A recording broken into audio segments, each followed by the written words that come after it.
本以为绑定系统就能从此走上人生巅峰，谁知开局的任务竟是夺舍天道圣人。婉儿瞬间落得魂飞魄散，这大概是史上最悲催的穿越者。在窥探到记忆深处那血淋淋的真相后，彻底收起了嘴边那么轻蔑的笑意，因为他竟然从夺舍者的记忆中看到了天地亮劫后的洪荒。不可能，绝对不可能！别说是圣人，哪怕是已经身合天道的道祖红军，也不敢说可以完全推演未来。临死还不忘戏弄本宗。我不相信师尊会针对截教，敢朝圣人挥剑，不愧是我门下弟子。可惜被太上老子所擒，最终化呼为西方佛教的如来佛。桂林竟然被稳道人吸干精血，变成空壳；心灵竟然被燃灯道人用定海神珠偷袭。三校为赵公明复仇不下九曲黄河阵，但被元始天尊亲自下场攻破。三校也为英杰而死。除了武当圣母，基本都入封神榜。桂林圣母，甚至连封神榜都没有进入。不可能，这是假的。那万一是真的呢？难道要眼睁睁看着截教衰落吗？个慵懒的弟子却为了截教敢向太上老子挥剑，肯定这记忆是假的，但还是不由自主立下了这道命令。是假的，那也没有什么损失。但万一这份记忆是真的，那么可以免去截教的灭教之灾。宝师兄，你为何愁眉苦脸？赵师弟啊，我觉得师尊有些不对劲。多宝师兄莫非是说截教封山之事？不止这件事。多宝叹了口气，向赵公明诉说自己的发现。赵师弟，你知道吗？我去找师尊的时候，师尊对我说话可和蔼了，和蔼的我都要起鸡皮疙瘩了。我修炼不勤就是罚我，甚至有时候还气得踢我几脚。要不是我能从师尊身上感受到熟悉的气味，我都感觉他被调包了。多宝师兄，你这是想多了，师尊有他自己的考量。按照这份记忆来看，恐怕道祖红军早就开始算计了。分宝言分宝，表面是我分得的宝物最多，占的便宜最多，先天至宝主杀法。罗侯走的是以杀成道，所以诛仙四剑充满了杀戮之气，并不能镇压一教气运。我以旁观者的身份看了那个路人穿越者的记忆，才察觉问题所在。这一次封神亮劫截教也绝对不参与。赵公议事，该来的终究是来了。阐教12金仙犯下杀劫，所以此劫主要针对四教弟子。须知，亮劫一旦入世便不可避，必须完成杀劫。此物为封神榜，于亮劫中身死者或上得封神榜，或身死道消。封神榜上有365位正神，需由三教弟子补齐，何人上榜由尔等自行商议。我阐教只有12弟子，西方教更是稀少。如今看来，还是截教弟子最合适登上封神榜。三弟，要不你牺牲一下，在你们截教挑选365位弟子入榜。你说什么？二兄，你什么意思？你阐教弟子是弟子，我截教就不是。你们阐教12金仙犯下的，于情于理都应该是你们阐教上榜。三弟，冷静一下。二弟说的也是事实，就你们截教弟子最多了。三弟，你们截教的弟子全是些师生卵化，毗邻带角之辈，有什么可犹豫的？通天师兄，上封神榜虽然会受制于天庭，但也算为列仙班，也是美事一件啊。通天师兄，你不能这么自私，你要多为门下弟子着想，离开截教，进入封神榜，并非坏事，一件好事。那我把这个机会让给你们，西方教如何？我们也想要啊，但西方资源贫瘠，弟子都没几个。这种好事只能忍痛割爱让给师兄了。是红军在此，我定要这俩屠戮尝尝诛仙剑阵的威力。相信老师会针对我兄二兄会联合外人对付我。这个结局本座不接受。你们既然想让我截教弟子上封神榜，那就看看是你们西方教上榜的多，还是我截教上榜的多。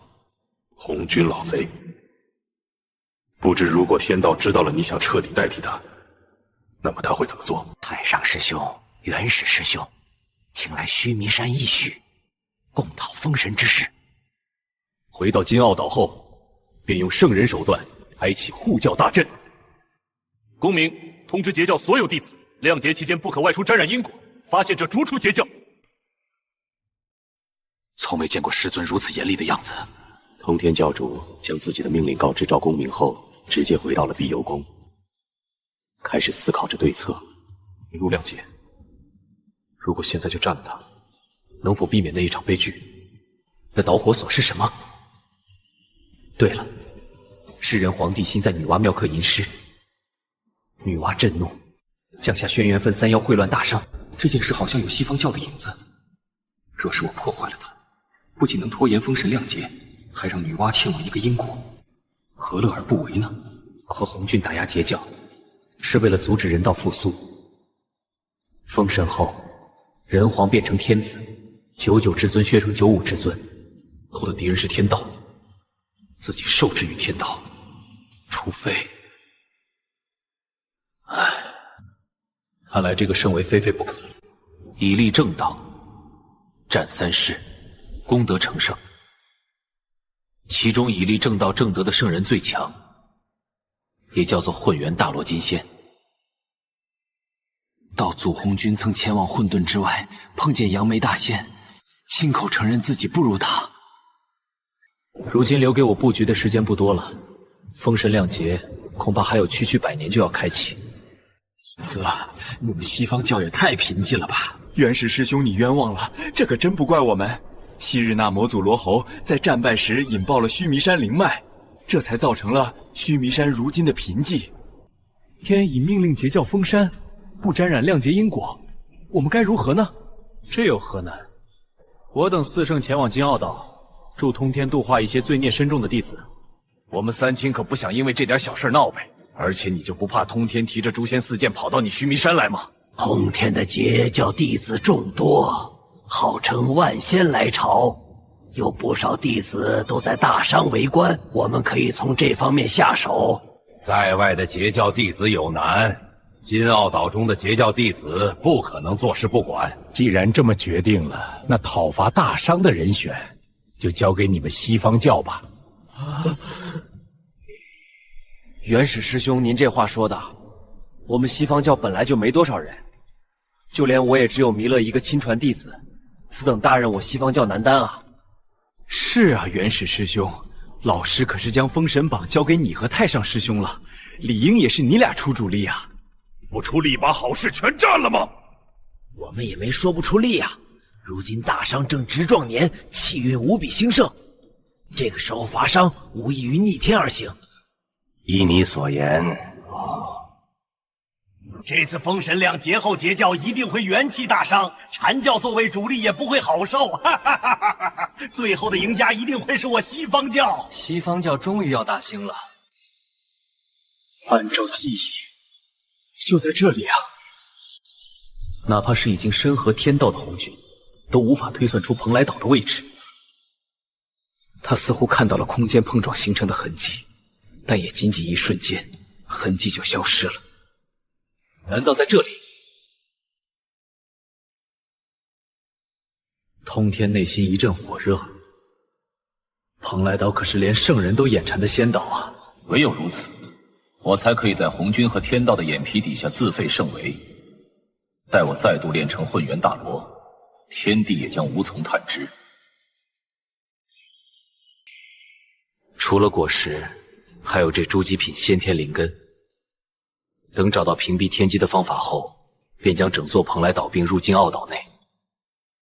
本尊不是天道，不过本尊可以看出，你似乎对天道很是不满。行了，别装了。本尊已经屏蔽了天道，从你进入蓬莱仙岛以后，天道就已经感知不到你的异常了。你是？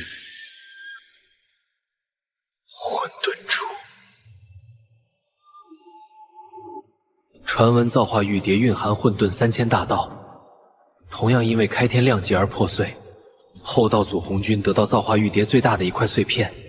你这么爽快的出现在本座面前，就不怕本座反悔？本尊说过，除非本尊主动出现，不然你不可能发现本尊。现在亦是如此。你已与本尊染上因果，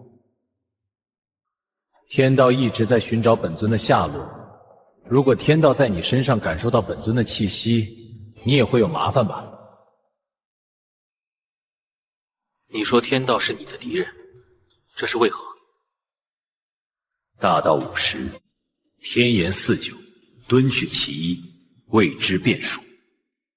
这个一可以是变数，也可以是一线生机，甚至在命运和因果之外。不知数，他想变完整，就必须吞噬敦去的那个一，也就是本尊。而我修成了敦一之力，他也找不到本尊。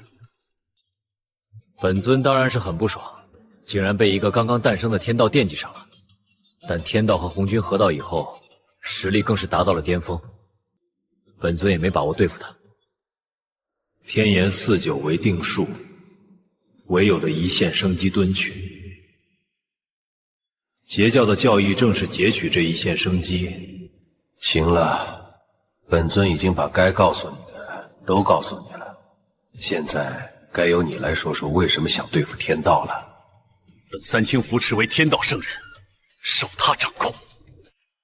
若不是我3人身具开天功德，恐怕天道这狗东西早就对我等动手了。我感觉你对本尊隐瞒了一些事情，不过这已经不重要了，毕竟谁没点小秘密啊？而且你对天道的行为分析得这么透彻，恐怕和你的秘密有分不开的关系吧？整个混沌活得最久的老东西，仅凭猜测就能窥到些许真相。做还要让禅教、人教、西方教弟子全部入榜，一个部落。好，不错的计划，看来本尊没有看错你。不过本尊建议你别这么早自废圣为。开启后，届时天机会被屏蔽，就算是天道，也只能窥测到亮劫的发展方向，至于更多的他也看不到。届时在本尊为你屏蔽天机，保证给红军和天道一个惊喜。对了，你说本座若是告知天道，红军想要取代他，会怎样？你以为只有红军想取代天道吗？天道之所以选择红军成为他的代言人，正是想同化他。所以你的意思是，红军就是天道养的猪，等红军养肥了，天道就连给他一刀。恐怕连天道都没有想到，红军竟然有反骨，想要反过来取代他。现在他俩都想置对方于死地，但同样不知道对方的想法。先把蓬莱仙岛打包，随后带本尊去截教吧。好。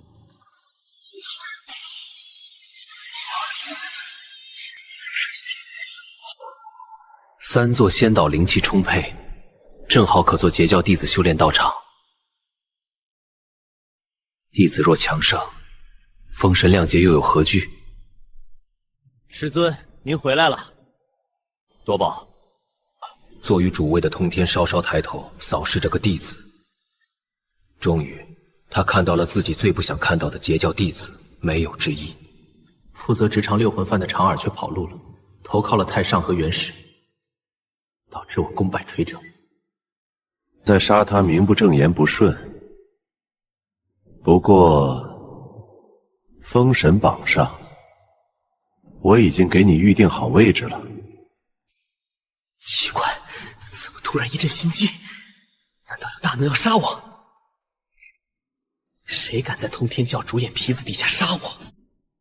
好，金灵，你2人即将突破至准圣，本座4尔等1人1枚黄钟礼，助尔等突破。礼太稀少了，只有9个，给了多宝和金灵2个，还剩7个，得给公明、云霄、无当、归灵1人1枚。至于碧霄，要不偷偷留下，反正以我的天赋，就算不吃也能突破至准圣。多宝，你要是不吃这枚黄钟礼，本座便要你在虫师弟面前表演一下才艺。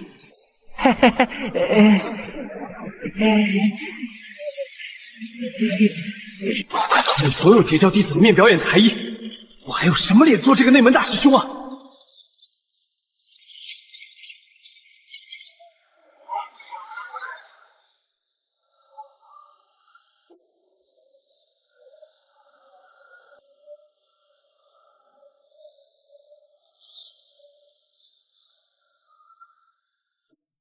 方丈三座仙岛，本座已用圣人手段将其与金奥岛连接。凡截教弟子皆可前往三座仙岛修炼。找到三座仙岛了。遥想当初师尊立教之时，也曾想过寻找三座仙岛作为道场，但无奈怎么推算都算不出位置。多宝、金灵，你二人率先前往三座仙岛突破，其余弟子想前往三座仙岛修炼的，跟随多宝便可。师兄，金灵师姐，等等我们！师弟，你们也要去修炼？是啊，多宝师兄，我也已经是大罗金仙巅峰了，就是距离突破还有一段距离。那就一起吧。师弟天资愚钝，有一问题困扰于我心中，多宝师兄可否为我解惑？什么问题？多宝师兄，刚刚师尊说的表演才艺是什么意思啊？说这个了，赵师弟，你也已经是大罗金仙巅峰了，让师兄检查一下你最近有没有努力修炼吧。封神亮劫不足100年，女娲是首选，她的人族气运被夺，修为难进。陆大哥，有什么办法可以帮助后土补齐地道，助他脱困呢？很简单，复苏人道。那该如何复苏人道？这方法就多了，比如补齐。平心道友，不若咱们打个赌如何？你是看你小子的样子，好像还挺不服气。地道所掌管的是生灵的轮回，而人道则是所有生灵之道，生灵是地道之力的基石。好好想想吧。存的，所以本尊说的没有问题。真不就是一个好机会吗？天道既然想要依靠封神亮劫阻止人道复苏，那你就偏不叫他如意。姐，如果地道完整，人道复苏，那是不是又会出现新的圣人口味？之所以只有平心一人，是因为地道是在机缘巧合之下被后土以自身之躯唤醒的，再加上天道的压制，本源有损。补齐地道，平心便可脱困，届时他便能如红军一般册封地道圣人。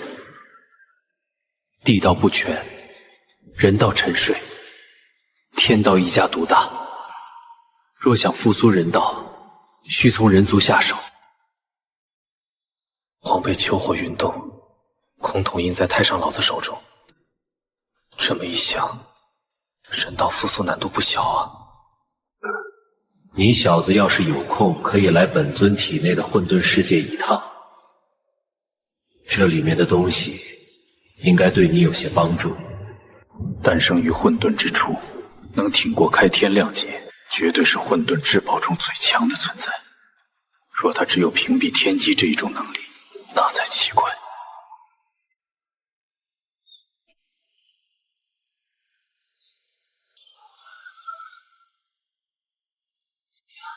恐怕假以时日，就能在自己体内演化出一方洪荒了。朱大哥，你真的只是混沌至宝吗？道祖红军的造化玉蝶和你同为混沌至宝，他也只是记载3000大道，也只能屏蔽天机，参悟大道，剩下的计划只能看你了。加油，小伙子！哼，你特么着跟我叫帮助有限。红军正在与天道对弈，突然也打了一个喷嚏。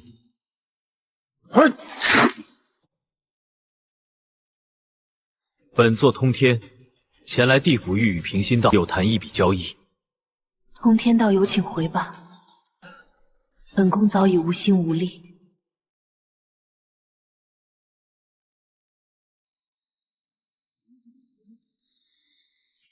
天道友说笑了，不只是巫族，妖族也早已衰败，谈何复仇？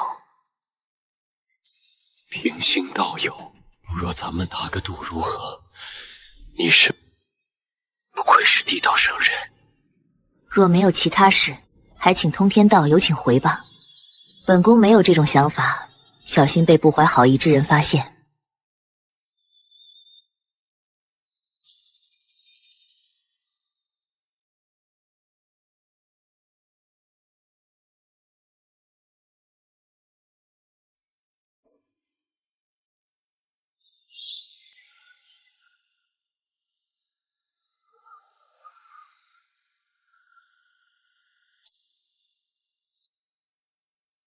怎么可能？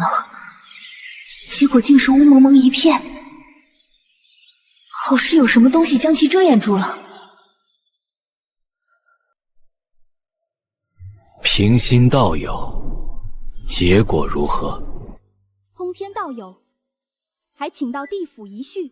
那本座就恭敬不如从命了。不知你是想做何等交易？平心道友能够帮助截教，助截教渡过亮劫。作为报答，我会助平心道友脱困。此事帮助截教，必然会染上大因果。再者，通天真的有能力帮助自己脱困吗？口说无凭，通天道友，平心道友之所以被困于地府，是因为地道有缺，需要平心道友补齐缺口。那若是将地道补齐呢？补齐的道谈何容易啊！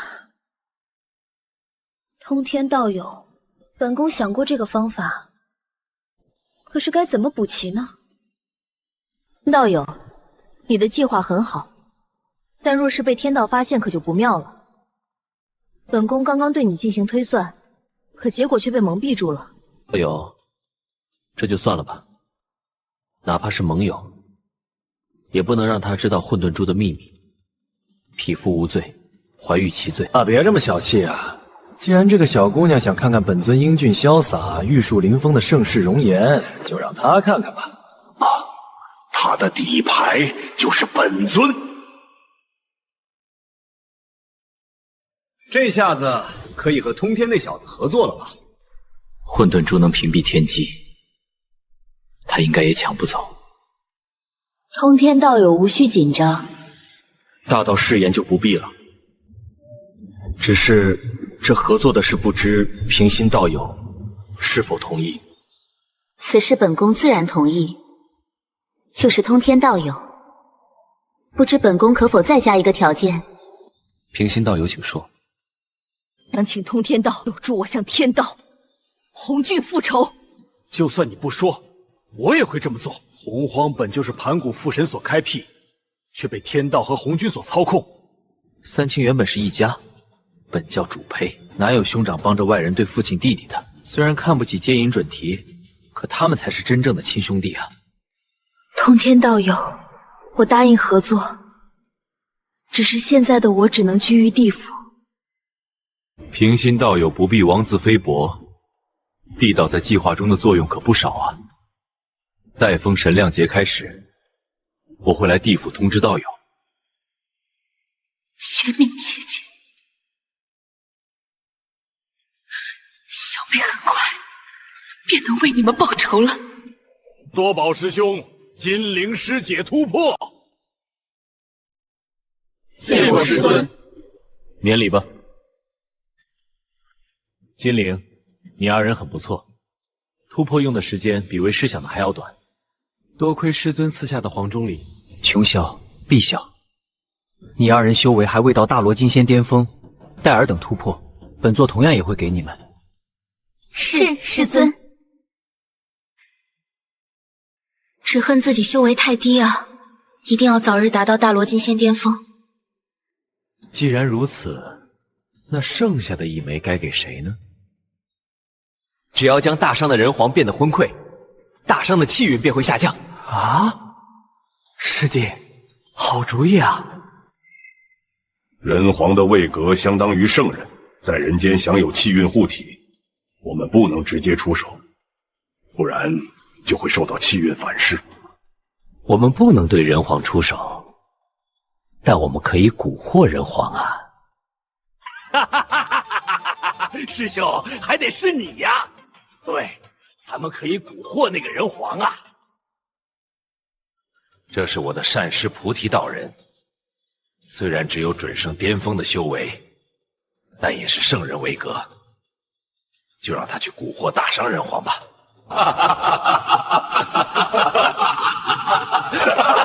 做的第一步便是趁人皇帝心被西方二圣算计，与女娲喵刻下银誓，随后便是女娲大怒，降下轩辕分三妖祸害大商。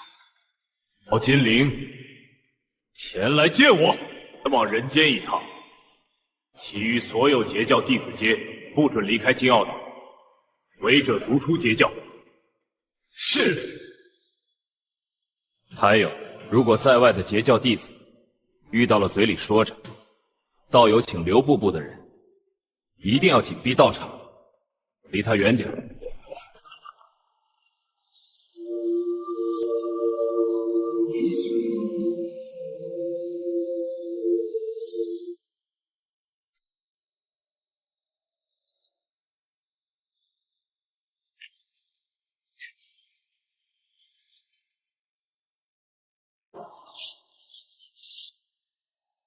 蛊惑人皇帝心，这对他们有什么好处呢？便会有人借名义讨伐大商，届时文仲必然出战。若战败，自然会求助于你。到那时，会有其他截教弟子下场。哼，这就正好如了一些人的意。没想到西方二圣竟然这么无耻！女娲前来，你二人下去施法让地心恢复。精灵，你报出你的身份，给地心留一个深刻的印象。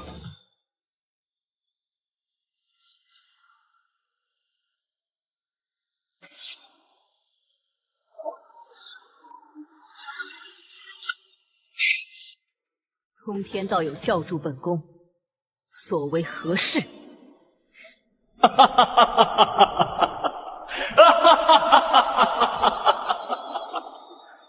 通天道幽默，不是特意来嘲笑本宫的。女娲道友被人利用却还不自知。女娲道友，你身为人族圣母，对当今人皇难道还不了解吗？你觉得地心有什么理由羞辱你？期间，大商的气运上升到了一个新的高度。这样一位励精图治的人皇，怎么会干出这种荒唐事呢？刚才是我被愤怒冲昏了头脑，现在想来，女娲道友，不妨看看地心的反应。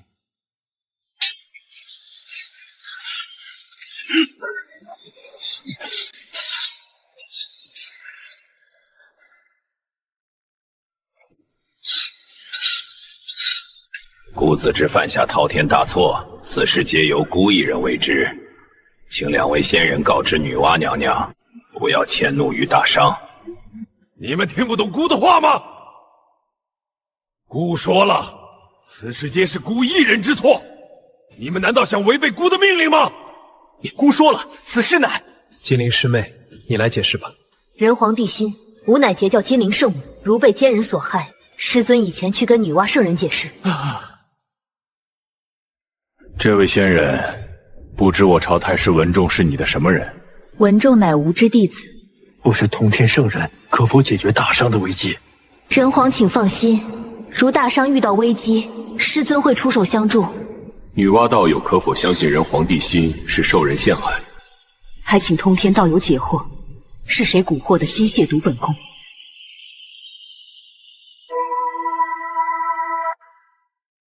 这是准提的善师。该死！本宫明明不打算参与你们四教之事。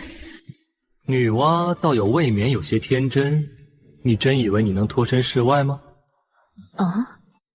还请通天道友明示。哼，自己的修为很久没有增长了。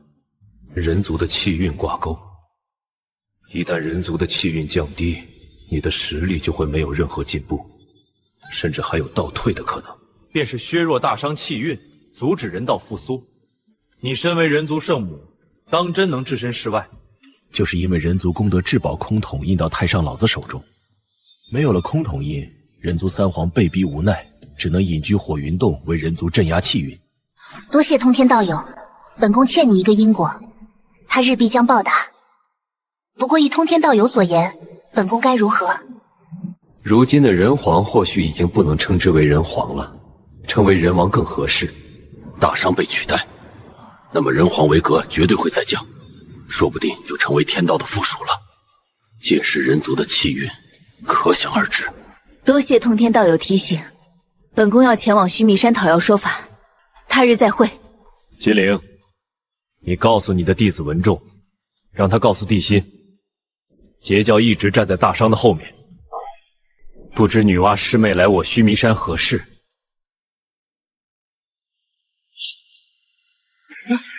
女娲娘娘，这是何意？他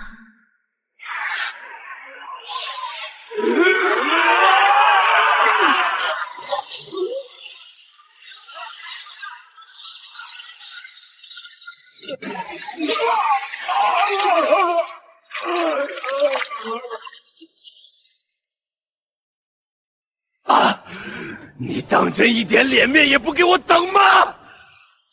因为菩提道人被废，此刻准提的状态很差，修为变得摇摇欲坠。本宫没有杀他，就已经是给你们面子了。好，好，好，女娲，你很好，来我们西方教的道场，二话不说就废了我师弟的善师，今日这事儿你就别想善了了。你要是现在离开，我可以不追究你废了菩提道人一事。但既然女娲道友已经废了菩提了，那此事就翻篇吧。是本宫说不呢？那就是没得谈喽。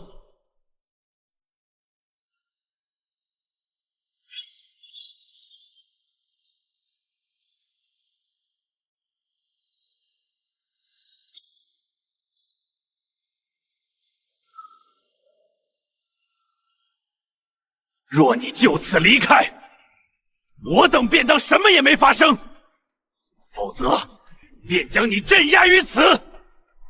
镇压本宫，那尔等就来试试看。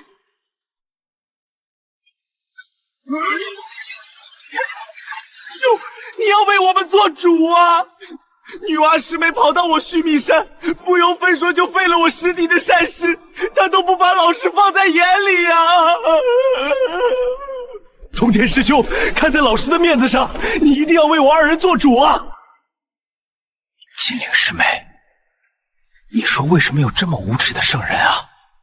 多宝师兄，慎言。圣人不可议，怕什么？师尊在这里呢。也对。本座对你们三圣之间的事不感兴趣。本座之所以来须弥山，是因为我截教的一个弟子丢了。截教弟子丢了，为何来西方教招？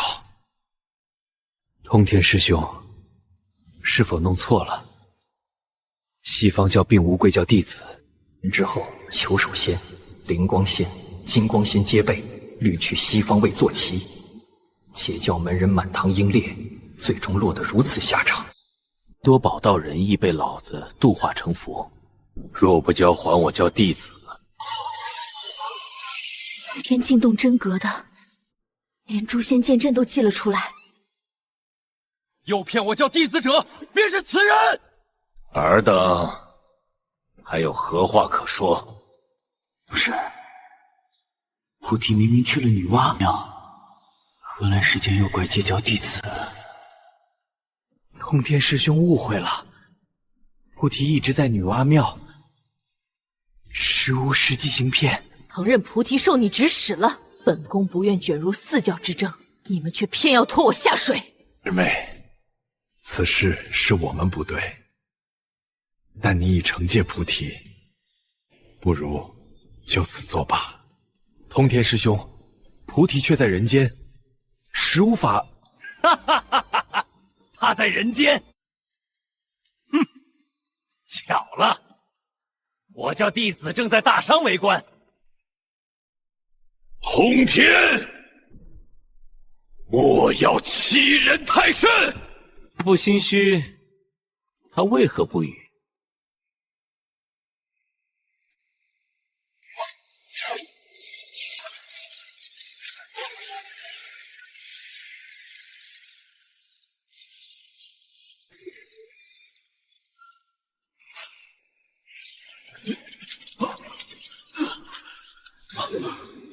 尊真占了圣人善师。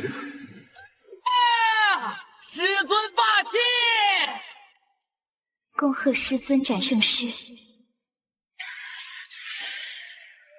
通天，此仇必报。本座才要与你算个清楚。诛仙剑阵，起！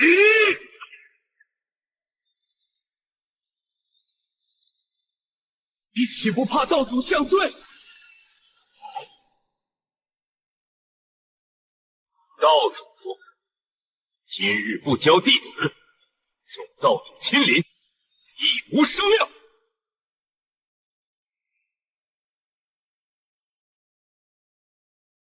师尊加油！仍不交出我教弟子，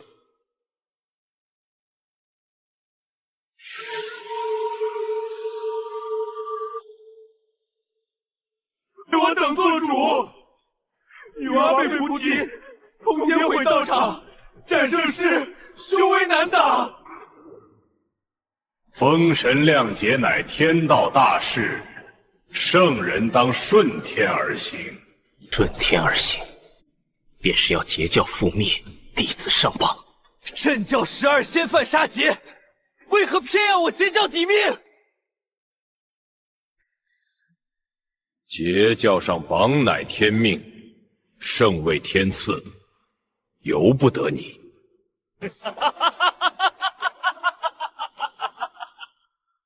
此仇必报，道祖已令旨喽。当务之急是设法送截教弟子上榜。师尊，可反击奥岛？先救一人。太乙真人正追杀我教弟子，随我去骷髅山。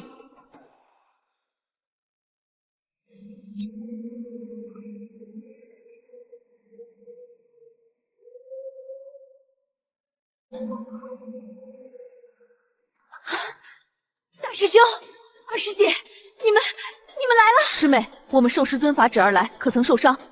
太乙心怀不轨，不必留手。出来！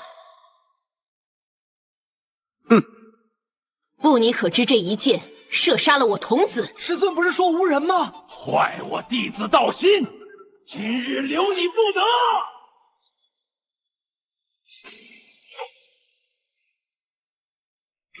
太乙，你敢害我截教弟子？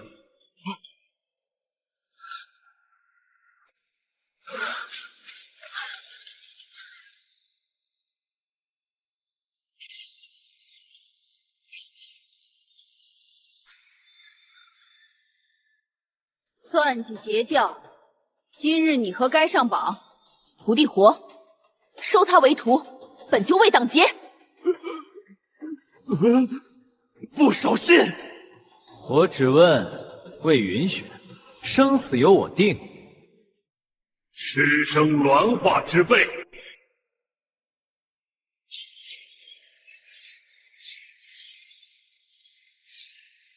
诸君见胜！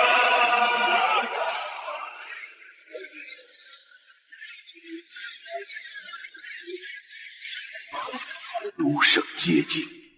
接引准提出于胆寒，女娲心生压抑，平心却在唇角泛起一丝笑意。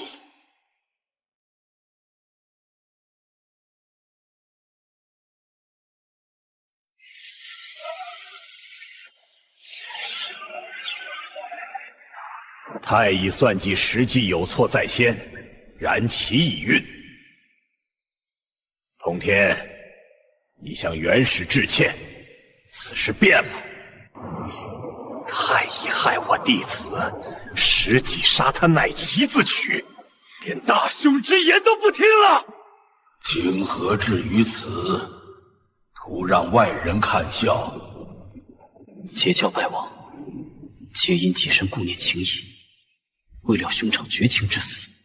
自你二人连同西方二圣，算计我时三清，还有余地吗？通天何以知晓此事？西方二圣告密，不可能。你既要阻我，为何偏待我镇压元始方现身？我信你对此战一无所知。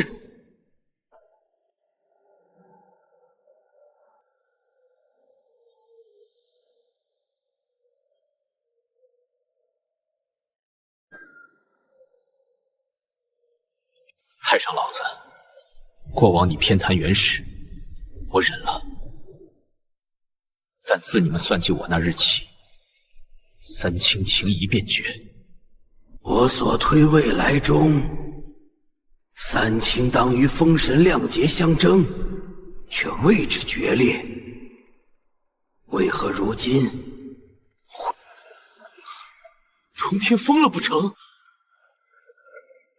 通天此决，恐将自陷困局。老子往昔上念旧情，今后则未必。三清之名亦已蒙污，此举无意将我等脸面践踏于地。通天，你想清楚了？太上老子，我说的还不够明白。好，通天，言你莫后悔。好，通天，如你所愿，自今日起，三清再无上清。为弟子，为截教，唯断此情。太上，元始，要怪便怪你们做的太绝，高是报复之念。然尽管来便是，一切手段我接下了。日何以如此反常？天道既言无碍，当不影响亮节。只要他仍是天道圣人，便永不会成变数。经决裂于亮节，或是好事。昔日上顾情面，如今通天主动破锁，老子元始行事将更无忌。天道圣人，说穿了便是天道傀儡。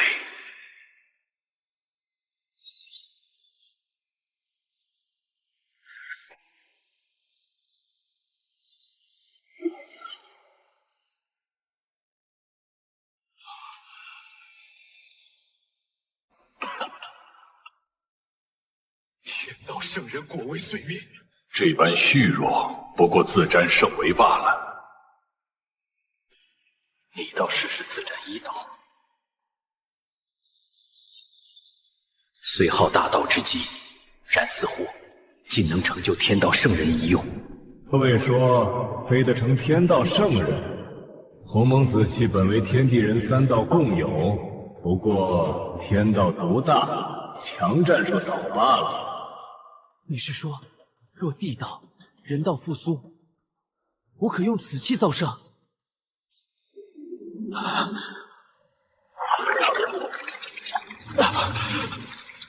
为何河道出现裂痕？河道16圣归位，天机显示正常。莫非是天道察觉了我的计划？四重天，然非天道圣人，而是混元大罗四重天。摆脱天道傀儡之身，念你成就混元，本尊便送你一份贺礼。弑神枪，为何弑神枪在你处？罗吼自爆时，本尊悄悄捡的。不止此枪，12品灭世黑莲亦在此。哥，既然罗侯之宝在你手，那太医的混沌中是否？当年太医自爆时，本尊便趁机收了。嘿嘿，就在天道眼皮底下收的，可惜未见天道气急败坏之态。混沌终于你无用，不若给我，必令其精湛威能。呸！你小子太贪，刚与你弑神枪，又盯上本尊其他法宝，你混元大罗金仙的脸呢？终乃父神之宝，我为父神元神，此中归我何错？定是他迷了路，本欲投我，却走错成了太医灵宝。说本尊小气，待你取得太极图与盘古幡，本尊便给你混沌钟。难道他想？混沌钟纵使12品灭世黑莲与本尊其他收藏，一起归于你。顺带一提，本尊所藏最次异世先天灵宝。条件诱人，但你不会害我吧？本尊可以大道之名起誓，天道我可避之，大道却难欺。老师是顺从天意，何至于此？太乙先上榜，截教却毫发无损，大伤气运日龙，姜子牙竟无动静。天，你二人自告奋勇，外大伤，气运为何奇运反胜？连此事都做不好，打不过通天，便来我处撒气。原是师兄误会了，我等计划本将成功，却被通天搅局。如此，通天更上。须弥山斩我善师，毁我灵脉。莫非是通天告知女娲真相？难怪通天近来反常，定是得了机缘。你与通天战时，可觉其有意？纵其不用诛仙剑阵，我亦不敌。天力截教功德成圣，如今截教大兴，突破在情理之中。实则他早已达五重天。马兄，接引准提，我等其赴京奥岛，逼通天签下封神榜。师兄，你且冷静，冷静！死的非你西方教弟子，弥勒为通天所杀，你能忍否？届时只需拖住你，截教弟子便任我等宰割。你为何觉我等会杀你？因为我杀了人。你所言不差，人却为你杀，故留你在此，视为恕罪。恕罪？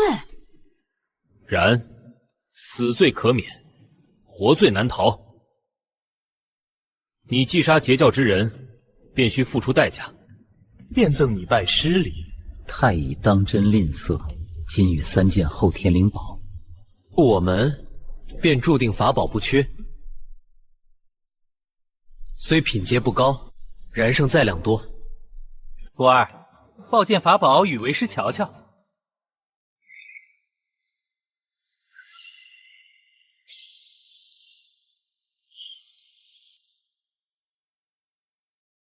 原石，既然如此，那么另外2道气息也不难猜出来了。三位不请自来，是有什么事吗？截教弟子杀太乙真人之事，是不是该给我一个交代？通天，你斩我善师，毁我须弥山灵脉。虽老师说此事作罢，但你也应该有所表示吧？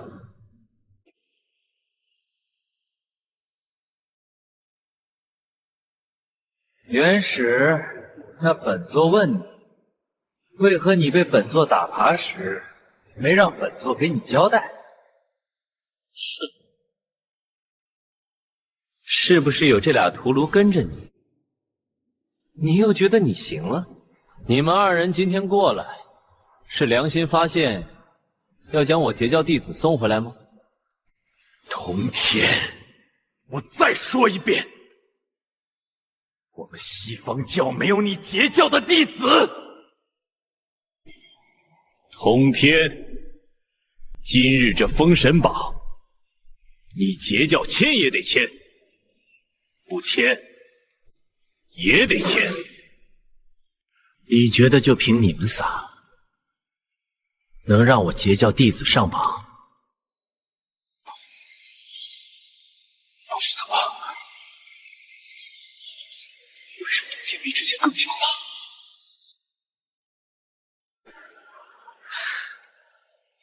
师兄，我感觉通天的实力不对劲，要不撤吧？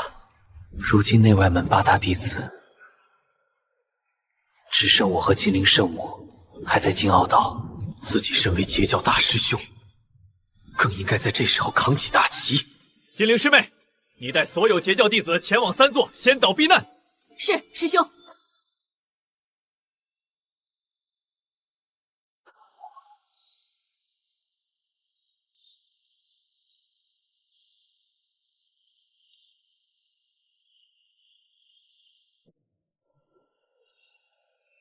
截教已经不太适合我了。你就眼睁睁的看着你的弟子一个一个入榜吧！师尊，接着！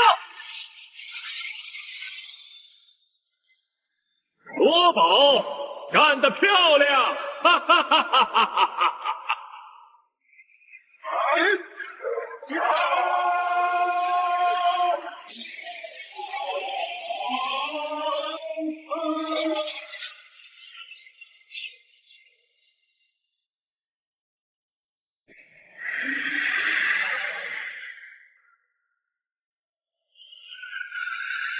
击杀我也！击杀我也！你给我等着！就算是你师尊，也救不了你！接引准提，助我一臂之力！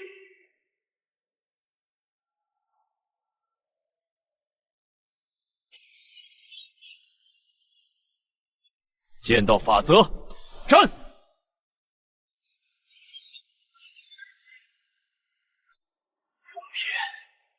直到现在都没有使出诛仙剑阵。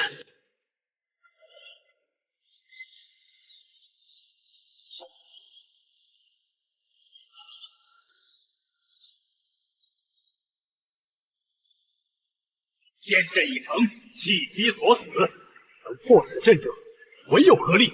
我与不光护周天，出奇封王，请二位全力出手。好，我凌空气气气脉，逼出破绽。要行动，学会藏有气气不的，立即整日已经准漏了。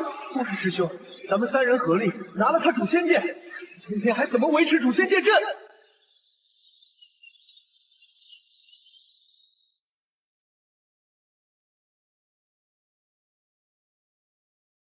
是神枪！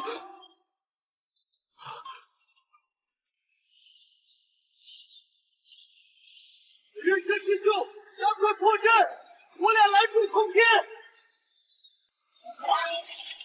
金莲的莲叶竟然产生了裂痕。别急，这才刚刚开始。噬神枪，入阵！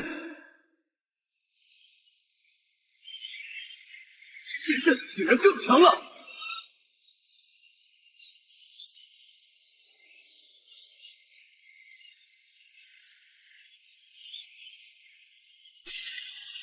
此阵名为噬神诛仙阵。今日本座通天在此试圣。通天，赶紧住手！你就不怕老师责罚吗？通天师兄，放我们一马吧，我们保证再也不找截教的麻烦了。那你敢发大道誓言吗？哼！行了，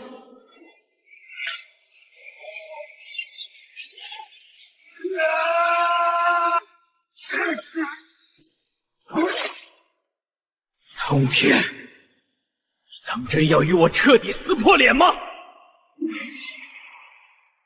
通天，住手！哼！太上老子，你说让我住手？通天。你也不希望被老师惩戒吧？现在停手还来得及。你以为道祖为什么没有阻止我？因为这是他默认的。反正天道圣人也能复活，死几次也没啥事。通天，你说吧，要怎么样你才能放了他们？老子，他们3人气势汹汹来本座截教。若不是本座技高一筹，怕今日截教就要面临灭顶之灾。本座若是就这么放过他们，实在是说不过去。反正都是天道圣人，杀了他们又不会真正生死道消，不如就让本座杀他们一次，给截教出出气吧。此事是元始等人之错，我们愿意对截教做出补偿。你看，能不能放他们一马？算了，本座也绝非不通人情之人。这样吧，本座只要一件法宝，你将法宝交于本座。本座也不是什么贪心的人，先天至宝就算了吧。这样，你把空桶印给本座吧。好好，那就太极图吧。你再换一个吧。太上老子，你莫不是在戏耍本座？你自己说的愿意给截教补偿，本座每提出一个补偿方案你就否定。既然如此，那就是没得谈了。够了，我答应你。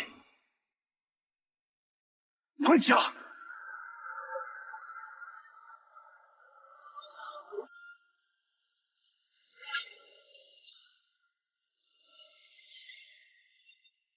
今日只是一个教训，若是尔等还想打本座截教的主意，可就不只是一个教训这么简单了。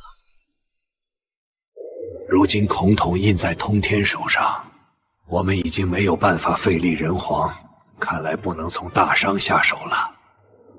我等前去天庭告知昊天，截教看不起天庭，不接受封神，相信昊天也一定愿意让截教上榜。可是大兄，那昊天不过准圣圆满修为，怎么和截教抗衡？那昊天乃是老师钦定的三界共主，虽然实力差了些，可背后的人是老师。若是能联合昊天，那截教上榜之事可以说是万无一失。通天的修为没有达到天道圣人五重天，不过他的气息却和我等有些不同。过段时间去天庭吧，二弟。见到昊天，你将态度放好点儿。太上师兄，元始师兄，既然商议完毕，那我先带师弟回一趟须弥山吧。我二者的元神都受到了不同程度的损伤。等等，我不是还有事？我为救你二人，损失一件功德至宝，这是你二人欠我的。怎么还？太上师兄，不是三人吗？师兄，元始为我胞弟，我救他乃天经地义。怎么？你是想赖账不成？两位师兄，你们误会我的意思了，我是想说先欠着。你别给我大胸画大饼！谁不知道你们西方教还欠天道一堆功德没还呢？行了，别磨叽了，我大兄又没要你们西方教的法宝，你们怎么就不知足呢？太上师兄，我师弟已经昏迷了，不如等他醒来，让他自己拔吧。人在屋檐下，不得不低头。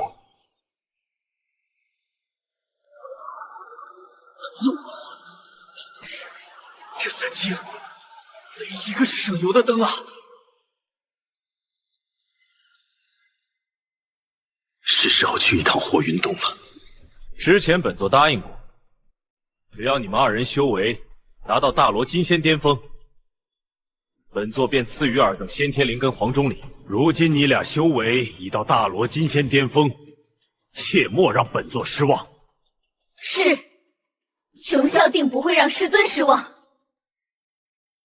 赵公明、云啸、归灵、吴当以黄钟礼的功效助大罗金仙巅峰突破准圣，绰绰有余。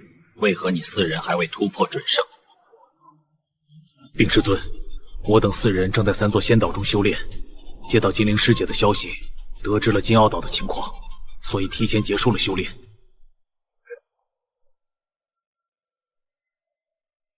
不过区区3胜而已，本座应付得过来。之后你们再去3座仙岛突破，这次我要求你等不突破至准圣，誓不出关。如今正值亮劫，亮劫之中，准圣陨落都是常态，更何况是大罗金仙呢？那师尊，你将我和多宝师兄留下所为何事？多宝金灵，你们一个身为截教大师兄，一个身为截教大师姐。师尊，曾经弟子在人间就见到有很多人打着截教的名号行肮脏之事，或鱼肉百姓，或强抢民女。金灵阁人人我知道了。师尊，那些人并非是截教弟子，但他们身后都有截教弟子给他们撑腰。这次趁着亮节，截教内部也应进行一次大清洗了。你身为本座座下大弟子，竟没有发现此事，是为你之失职。本座给你一个将功补过的机会。本座正欲整顿截教风气，此事交由你与金陵负责。亮节到来，我不希望因为某些老鼠试坏了截教这一锅粥。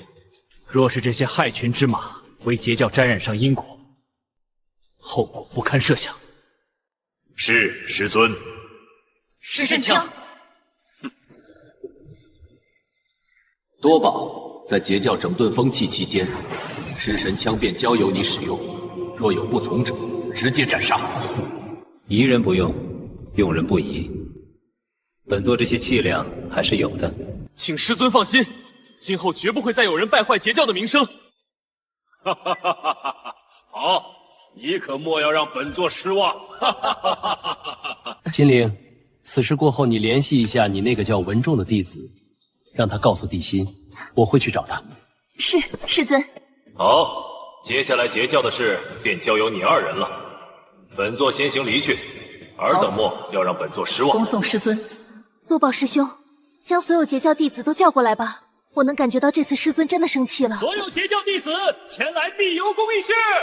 我无法推算出人族的气运走向，想来亮节开始了。该死的太上老子！若不是他创立人教，收走崆峒印，人族的气运何至于如此？还有玄都狗日的，身为人族竟然帮助太上老子瓜分人族气运。我若是能从火云洞出来，定斩玄都。如今说这些已经没用了。亮节之中，人族气运极为容易流失。如今人族已经失去了崆峒印镇压气运，我们必须在这火云洞中守住人族气运。不对，亮节之中似乎有一些变数。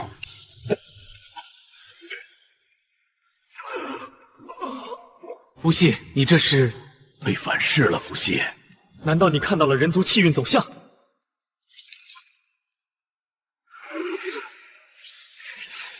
这气息是天道圣人。不，这道气息虽然是天道圣人，但又和天道圣人有些不同。道友既然来了，何不妨现身一见？哈哈哈哈哈！天皇伏羲痛快。既然如此，那本座就打扰了。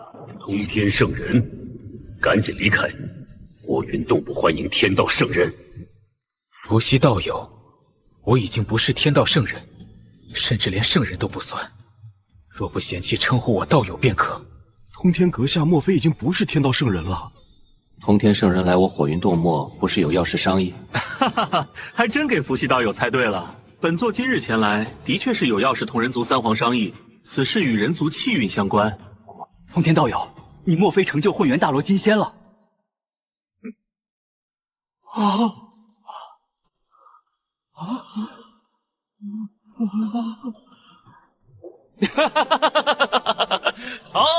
那我就厚着脸皮称呼你一声通天道。有了，不知道有想要同我们三人商议何事？当然想了。做梦都想！若不是太上老子那老贼收走了人族至宝崆峒印，我们三人岂能被迫在此镇压人族气运？莫非通天道有办法镇压我人族？气运和聪明人说话就是痛快。通天道友，若是你能让我们三人出去，只要不是危害人族，任何事我们都能答应你。这是崆峒印。通天道友，崆峒印不是在太上老子手中吗？为什么在你手中？轩辕，先收起轩辕剑。我们三个人家一块都不是通天道友的对手，不如先听听怎么解释。通天道友，为何我人族至宝在你手中？哈哈哈！轩辕道友问得好，此物乃是本座镇压三圣时，太上老子前来求请本座索要而来的。特么的，这元始天尊和太上老子一样，都不是什么好东西，竟然联合外人欺负自己人。轩辕，慎言啊！这元始天尊可是圣人，圣人一念便可知天下事。要是让他知道你说他，以他小心眼的性格，必来火云洞找你算账。哈哈哈！通天道友不是在这儿吗？他元始赶来一个试试。而且我猜通天道友肯定有办法屏蔽了火云洞的天机，要不然他怎么会毫无保留地释放出混元大罗金仙的气势，对吧，通天道友？三位放心，我已用一些方法将火运动的天机屏蔽，哪怕是那红军老儿，定然也推演不出我们之间的谈话。道友，道祖不是你的老师吗？为何你对他如此不敬？你的老师，红军这条老蚯蚓将我设计为天道圣人。牢牢掌控在他手中，若不是本座身具盘古父神的开天功德，恐怕他早就直接灭杀我等。好，那我就问了，敢问通天道友，你为何称呼道祖为老蚯蚓？莫不是？没错，红军转世到一只驱山身上。说好听点，红军本体是驱山；说句不好听的，红军就是一只老蚯蚓。你们可要想清楚，如果你们今日接过我手中的空土印，就相当于站在了那条老蚯蚓的对立面。还请通天道友解惑。哈哈哈哈！以佛系道友的先天八卦，恐怕已经推算出些什么了吧？何须我多说？哈哈哈哈！通天道友，佛系，你们在打什么哑谜啊？天道在打压人族，难道当初太上老子成立人教，收走崆峒印，也有天道和红军的示意。我成圣之时，那道神秘的声音一直萦绕在耳畔。当时冥冥中有一阵声音催促我们立教，提示我们功德成圣。现在想来，那道声音正是天道。哈哈哈哈哈！好一个天道，好一个大公无私！以天道象征规则，巧了，对于我们人族来说，规则就是用来打破的。今日你天道既然针对我人族，我人族岂能束手就擒？你要打压我人族气运，那我人族便逆天而行。我身为人族帝皇，为人族逆天改命之事，岂能少得了我？好，伏羲道友，就等你这句话了。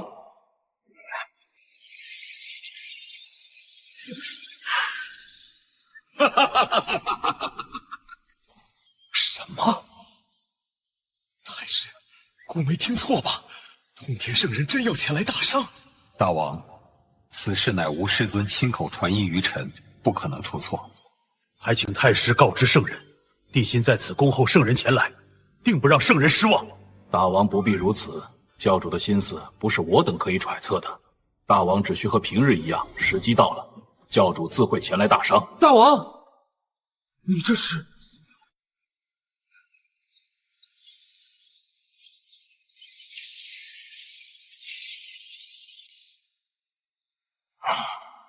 太师，姑怎么了？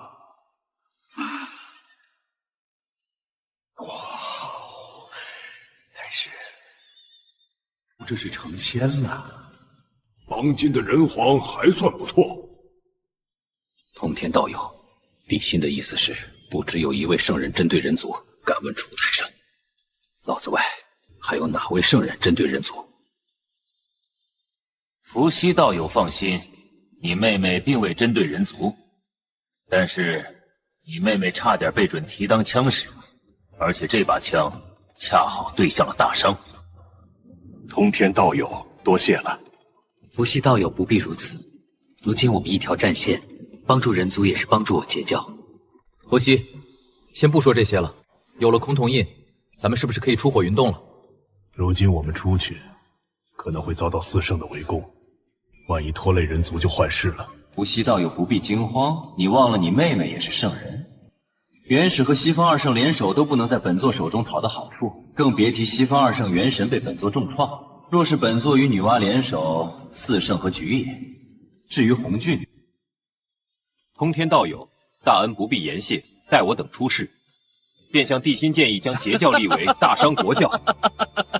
那本座就静候佳音了。天，你到底想干什么？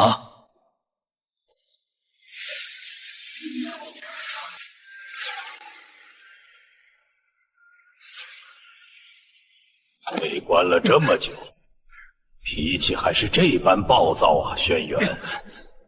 将崆峒印交出来，我保你人族无恙。喂，太上老子，我看你更适合修武持家，不要脸知道？印本就是我人族至宝，你这般行为和强盗有什么区别？随你怎么说，这崆峒印乃贫道人教镇教之宝，乖乖交于贫道手中，你也不希望你人族有事吧？你已将崆峒印交于本座手中，本座想给谁便给谁。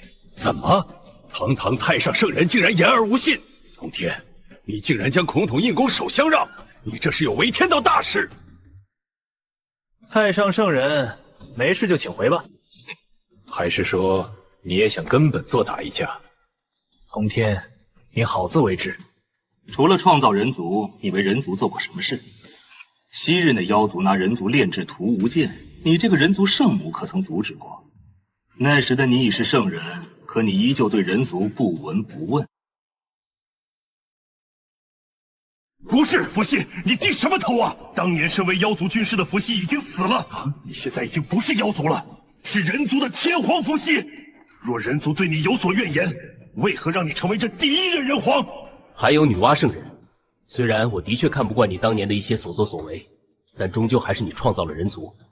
人族称呼你一声圣母娘娘，你当之无愧。至于太上老子你这狗东西，你在人族散播金丹大道，是为了将人族的上限锁死。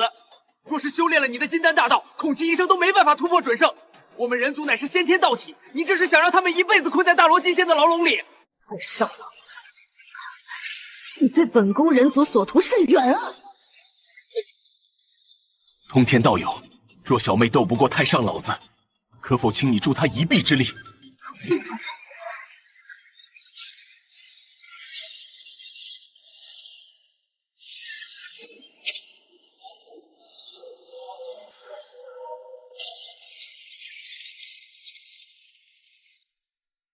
女娲，若是你将崆峒印交于贫道，贫道就放你一马。你做梦！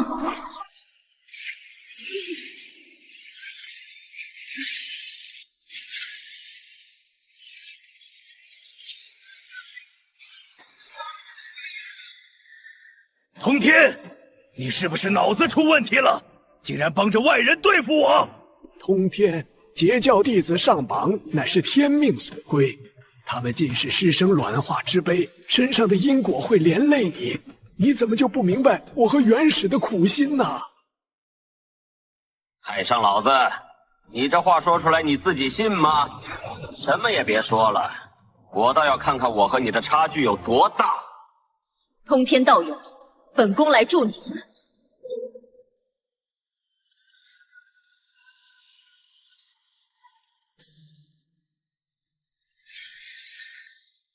本座倒要看看，是你的龟壳硬，还是本座的剑锋利？这是因为太上老子太强，还是本宫太弱？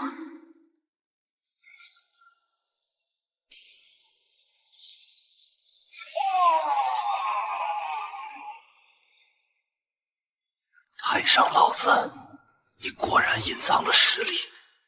即便与女娲联手，也只能与他战成平手，而他还未使出一气化三清。两位道友若止于此，便退去吧。通天道友怎么办？战！诛仙剑阵！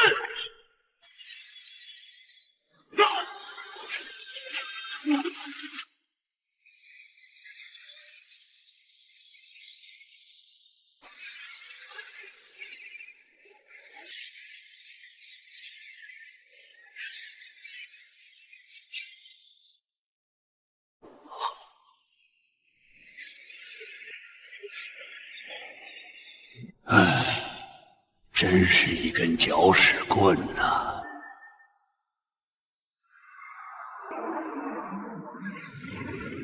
通天，你这诛仙剑阵困不住贫道，若是识相的话，叫三皇速速交出崆峒印。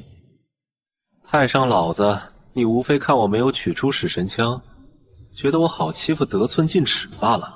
可你怎么知道我手中有没有死神枪？通天，休想诈我！若是弑神枪在你手中，你岂会不用？哦，学聪明了。通天道友，你有把握击退太上老子吗？没有，不过会有外援来帮咱。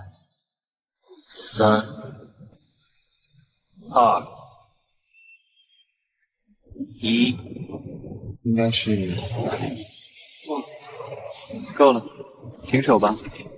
够了，停手吧。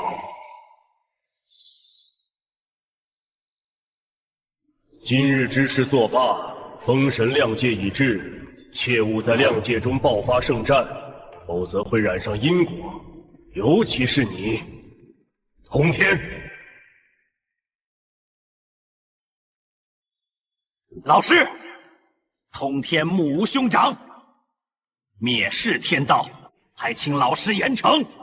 本座通天和你太上，老子已经没有半毛钱联系，怎么就目无兄长了？本座凭实力没有让座下弟子上榜，也是遵天道的旨意，何来蔑视天道一说？天通天，下不为例。若是想打架，就去混沌中。洪荒的天地经不住圣人之间的权力出手。哥，抱歉，本宫这个人族圣母真是不称职啊。没事儿，你能醒悟这自是极好的。先前太上老子瓜分我人族气运，我要让他千倍万倍吐出来。妹妹，我想将截教立为大商国教，好取代人教在人族的地位，你觉得如何？通天道友，人族不需要人教。我等想要立截教为大商国教，不知通天道友的意思。不过佛系道友，我先说明一下，我截教目前的情况也不容乐观。太上原始4位圣人都盯上了我截教，都想让我截教弟子上榜。若是此时将截教立为大商国教，这有啥的？跟我人族没得罪这几个圣人似的。通天道友，你就放心大胆的将截教立为大商国教吧。是啊，通天道友，截教和人族都有共同的敌人，你不必忧虑。既然诸位都不怕，那本座也没有什么好推脱的了。好，不过此事要经过帝辛同意。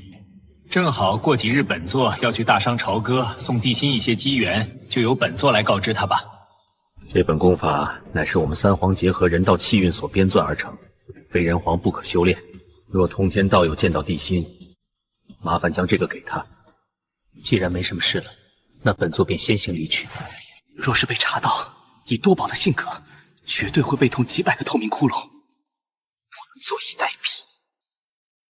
对了，六魂幡，只要在范围写上姓名，摇动它，对应之人便会失去性命。教主对不住了，我只是想活下去，离开截教我才能活得更好。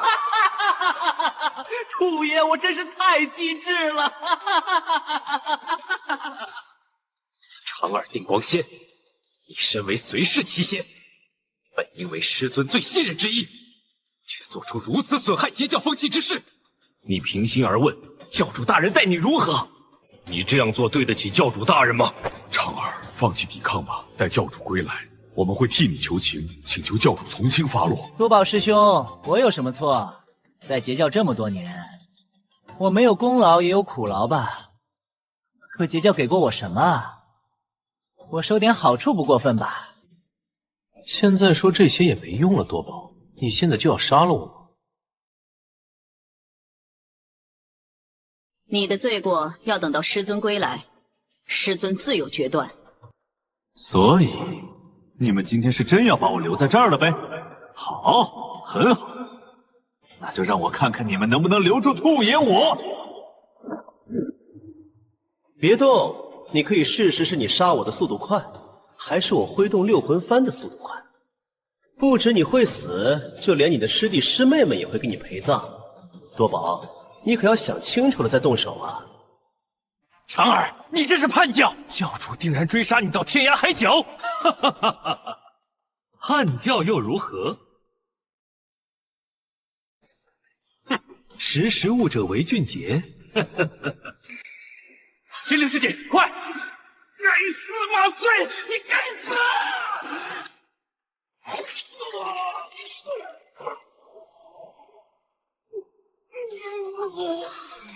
钱长耳，你是不是在找这个？从你起了叛教的心思时，本座便将你手中的六魂饭给调换了。你真不会以为本座不知道你的小心思啊？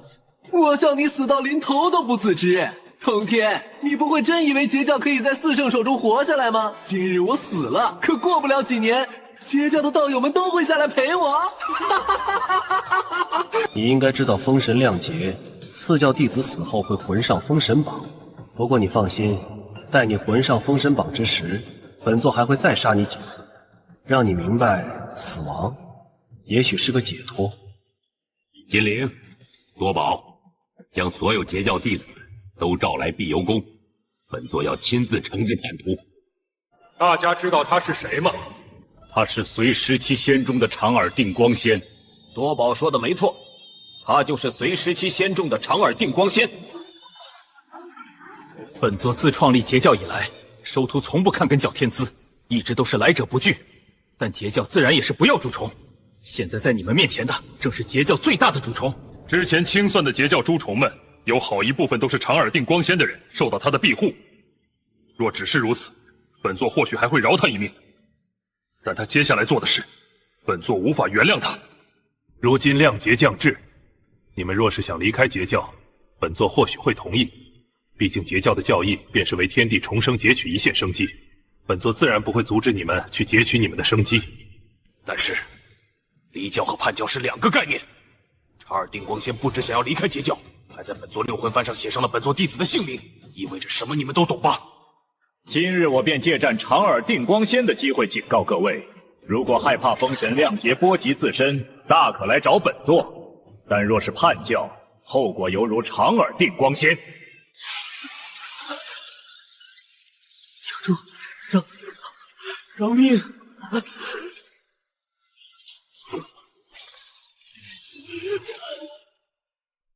好了，叛徒已诛，都散了吧。如今我自废圣位，利用气运提高修为不太可能。一力正道最难走，到哪是说领悟就能领悟的？小子，何不尝试领悟其他的道呢？本尊又不是让你转修其他道，而是让你同时修包括剑道在内的两种道。你以为当年的盘古只修了力之大道吗？他是主修力之大道，并在力之大道这一途走至尽头后，尝试过其他的法则。好了，这只是本尊的一个建议，你愿意听就听，不愿意听就把本尊的建议当成铝干废扔了吧。混沌珠都给出建议了，我通天主打一个听劝。可是，另一条道该选择什么呢？时间为尊，空间为王，命运不出，因果称皇。那就先尝试领悟时间大道吧。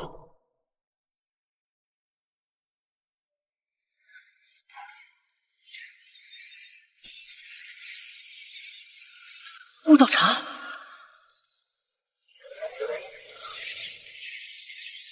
来吧！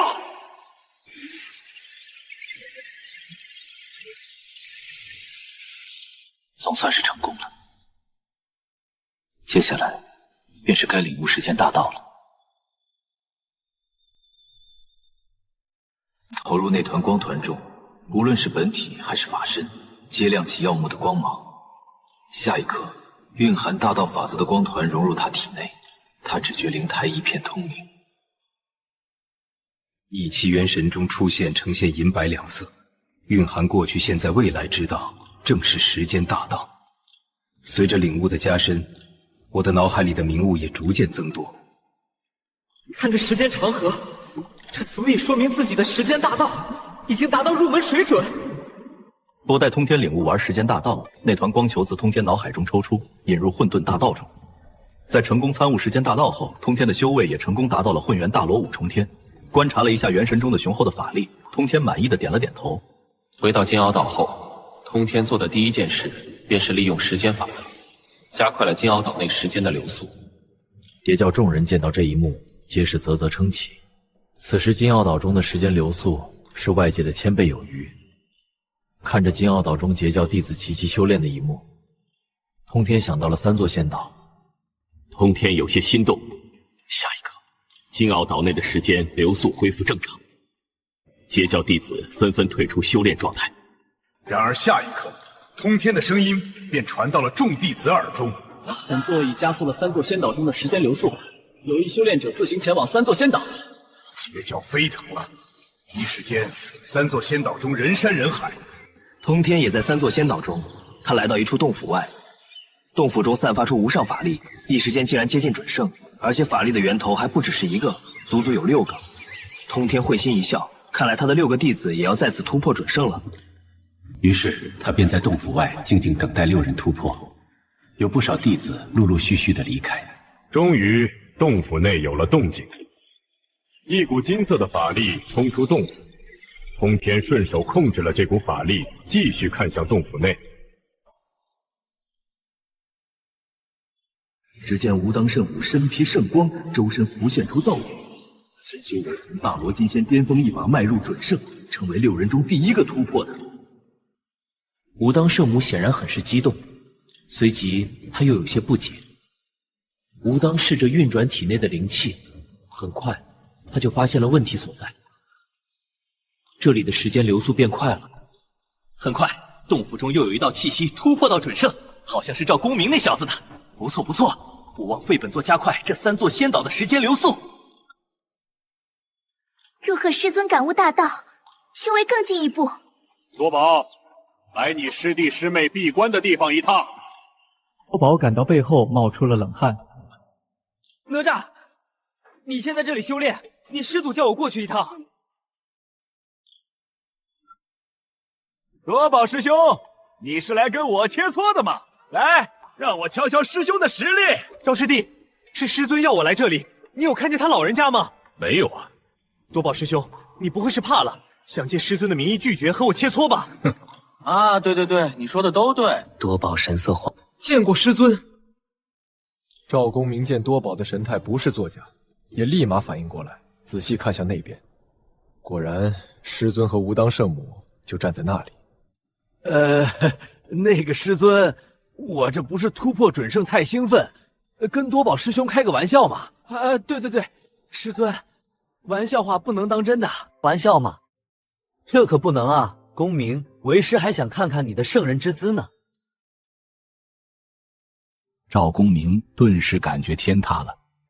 我也想看看赵师弟怎么偷袭准圣。还有你多宝，光顾着说赵公明忘了说你了，我将哪吒交给你，你就这么教导他，要是他变得像你一样了，看我不揍你。好了，多宝师兄，赵师弟，你们俩切磋一场吧，不要辜负了师尊的一片好意。多宝和赵公明一副吃了苍蝇的表情。你俩等会儿再切磋吧，咱们截教又要有一位准圣了。啊！多宝和赵公明如蒙大赦般松了口气。师尊，这次又是谁突破了？怪还未等通天开口，洞府中再次传来一阵道晕，随后归灵圣母走出了洞府。通天点了点头，再次望向洞府。云霄并没有让通天等人等太久，不久后便成就准圣出关。至于碧霄和琼霄，则暂时还没有出关。小宝，在通天的要求下，多宝和赵公明再次切磋起来。然而通天有些失望，多宝几乎全程压着赵公明打，哪怕赵公明取出了定海珠，依旧被多宝随便一剑后天灵宝应付过去了。到了殿上体顿，有些出了一个念子的人。赵公明浑身是伤，有些欲哭无泪，只能说，你大师兄终究是你大师兄。多宝师兄，你难道已经准圣中期了？我距离准圣中期还有一些距离。听到这话，赵公明显然更难受了。通天向着赵公明展出一剑，众弟子都有些始料不及。通天的剑极快，还未等赵公明有所反应，剑光便落到赵公明身上。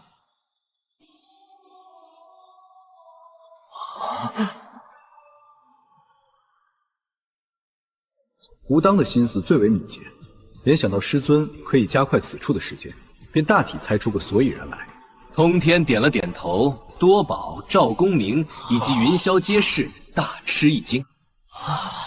师尊竟然领悟了时间法则，想到这里，众人不免摩拳擦掌。不久后，琼霄师妹和碧霄师妹也将成就准圣，截教内外门8大弟子全员准圣。反观那阐教，弟子上一次看见那阐教12金仙时，只有那广成子是大罗金仙巅峰，其余人修为最高者也不过大罗金仙后期。如今我等已完全不惧阐教2代弟子，师尊，可否解除截教禁令？弟子想让那昆仑11金仙去与太乙真人团聚。师尊，多宝师兄说的没错，这阐教欺人太甚，屡次打我截教弟子的主意。若不给他们些教训，岂不是让世人以为我截教好欺负？你们以为你们准圣的修为很强吗？这特么可是亮劫，亮劫之中准圣陨落为常态。别说你们只是准圣初期，就算准圣圆满，该陨落也得陨落。众弟子纷纷惭愧地低下了头。师尊，可你之前说过，不到准圣者不能出境傲岛。可如今我们已经到了准圣。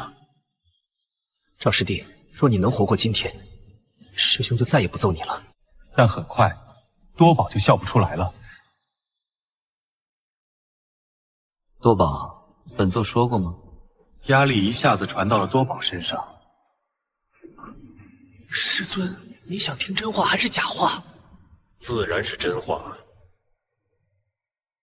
师尊，那个，你说过。这样啊，那就再加一条吧。突破准圣者每本座允许不可出山。通天摸着下巴，随即便下了新命令。也别怪师尊对你们过于严苛，没准太上老子他们证据在一起，想办法给截教下套呢。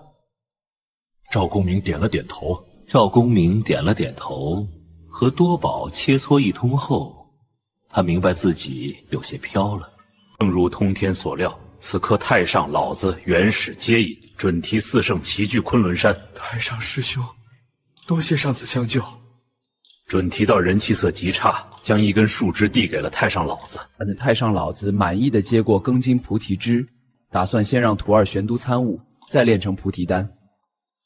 哈哈哈，二位倒有理了。准提心中滴血，善师被通天斩杀，修为跌至天道圣人2重天，又被弑神枪伤了元神，再将一阶，如今还要现出本源之志，本源与元神俱损。元始师兄，不知叫我们前来所为何事？自然是封神亮劫。不久前贫道和通天交手，他很强，若有弑神枪在手，贫道绝非其敌。前段时间有所感悟，侥幸突破至天道圣人5重天。既然如此，何不再杀上金傲岛？太上老子白了他一眼。你若敢面对弑神枪，贫道便随你们去。算了，再被捅一次，我怕要跌到1重天。那大兄，接下来去天庭。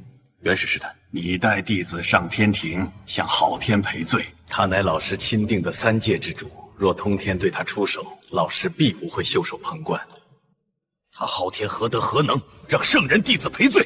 仅凭我们无法将截教弟子送上榜，通天一人可敌你们3个。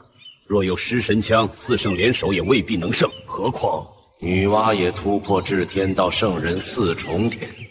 准提脸色发白，他成了最弱圣人。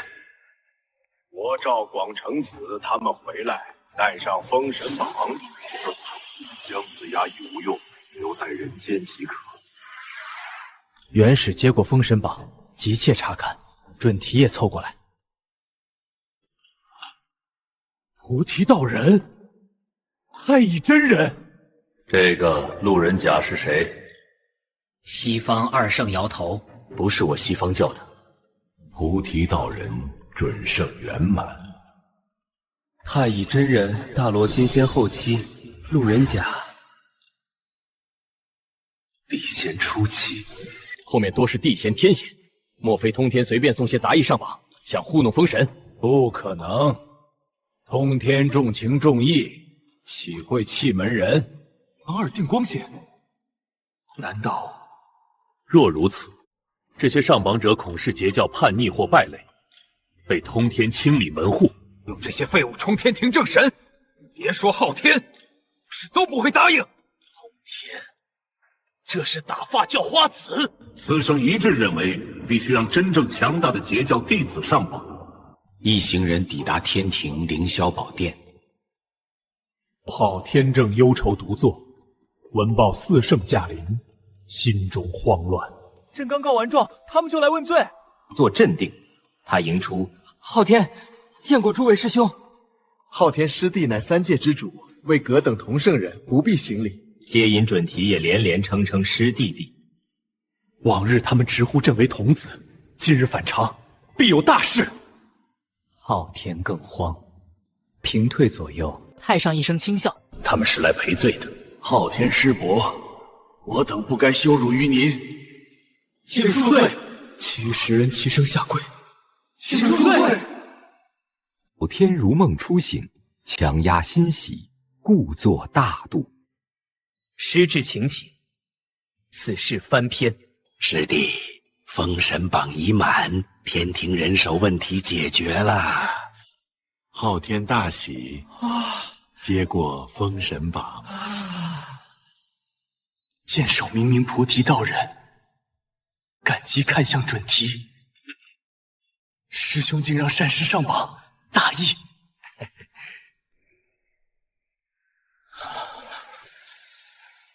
难怪不见太乙，他竟为天庭熏导。今后2位师兄皆为天庭座上宾。准提原始对视一眼，没拆穿。贫道人叫锦玄兜一徒，不舍其上榜，愿遣善师太上老君坐镇天庭，如何？太上道兄竟肯如此成全。昊天师弟，你先别高兴太早，看一下封神榜后面的名字吧。昊天心中顿感不妙，继续往下看。这名字存在感真低，修为更低。但他不以为意，全当开盲盒。其实前2个分别是准提善师和元始亲传弟子，第3个查写也无妨。可越往后看，昊天笑容越犟，后面几乎全是地仙、凡仙、金仙寥寥无几。床耳定光仙，大罗金仙中期。总算有个凑合的。昊天师弟有所不知，这长耳定光仙气运为黑，满脸猥琐邪淫。若让他入天庭，恐无气运。通天师兄怕是没安好心啊。昊天沉默片刻，不动声色问：“那诸位师兄的意思是？”老师交予我等封神榜，若上榜者质量太差，如何交代？4教弟子中，唯截教人数够365之数，就算通天不答应，也得逼他签榜。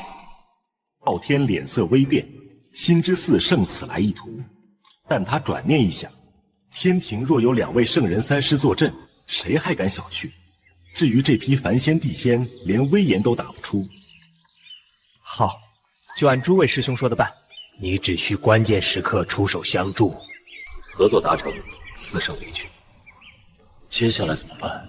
静候其变，等待时机。如今天庭之外，截教龟缩金澳岛，无法强攻。此时通天浑然不知密谋，正感慨世间大道之妙。截教弟子一日便可突破1两境，远超常理。内外门8大弟子皆已至准圣，妙极。去朝歌看看。他心念一动，身形消失。李欣做了一个无比真实的梦，梦中人族3皇现身。人族有难，我等已托困火云洞，不日将并肩作战，立截教为大商国教，取代人教。截教乃人族机缘。好了，轩辕，别吓唬小辈。前几日，截教教主助我等脱困，并补齐人皇威格，此乃大恩，人族不可不报。故近日突成金仙，是否与此有关？历代人皇不能修炼，因功德之宝空统印被人教夺走。太上老子忌惮人皇修炼速度，故设禁令。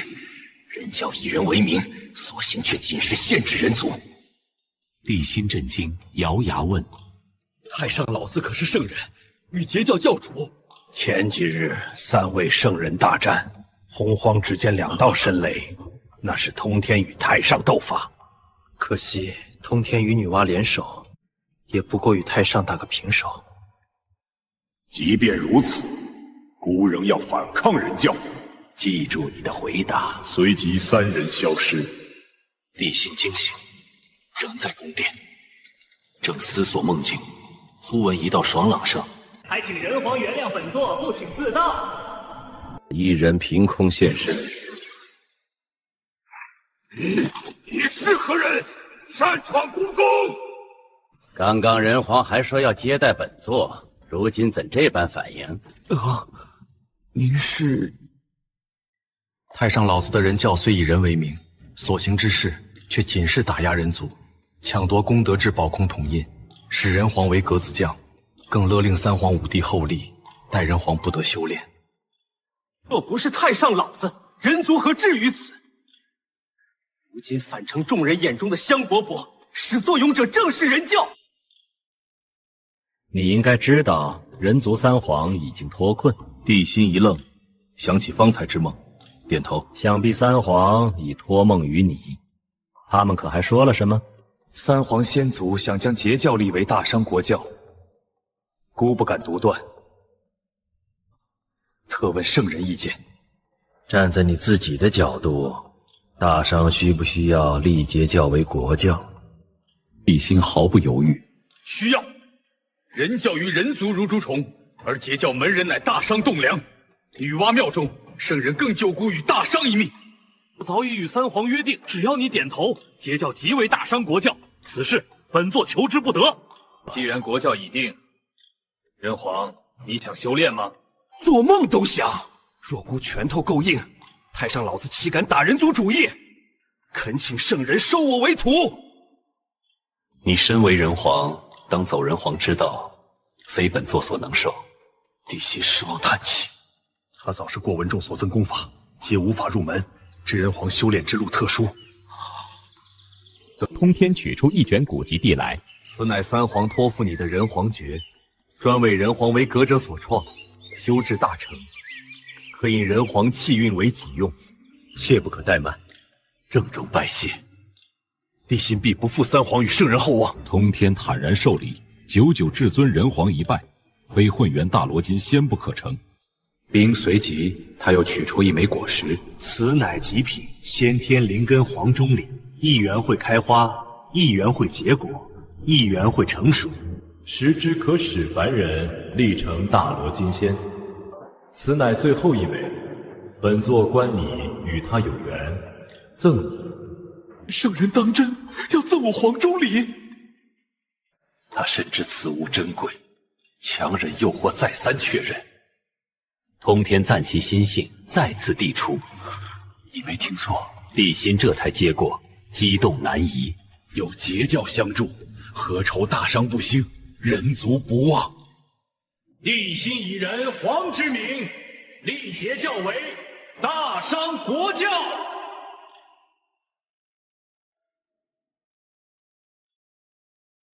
金澳岛上，截教弟子岂敢气运加深，邪随不侵。多宝、赵公明等亲传准圣一诀，修为稳固。此次亮节，本是对准截教与大商，幸有混沌珠镇压，气运为师。又因空瞳印归位，人族气运大涨。如今2者相合，人族气运既快且稳。莫怕，天道亦不可察，你可放心服。入定后再服。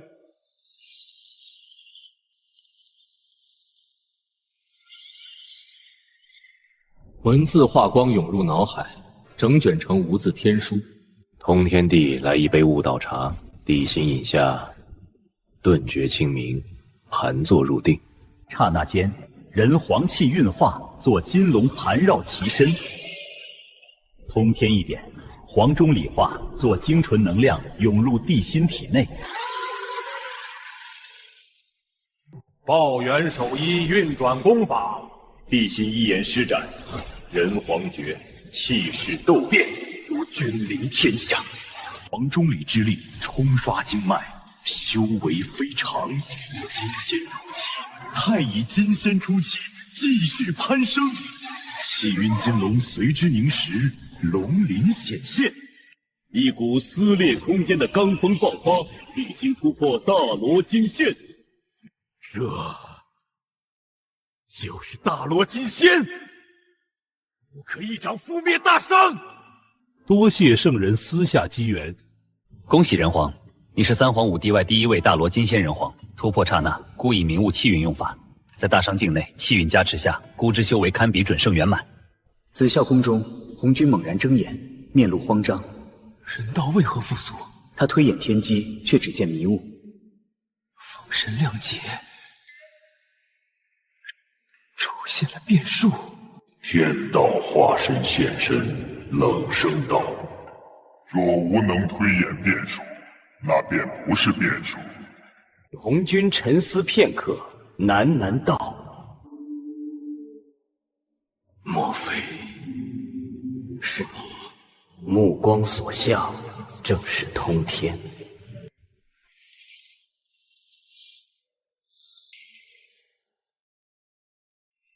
封神亮节本为打压人族与截教，断绝人道复苏。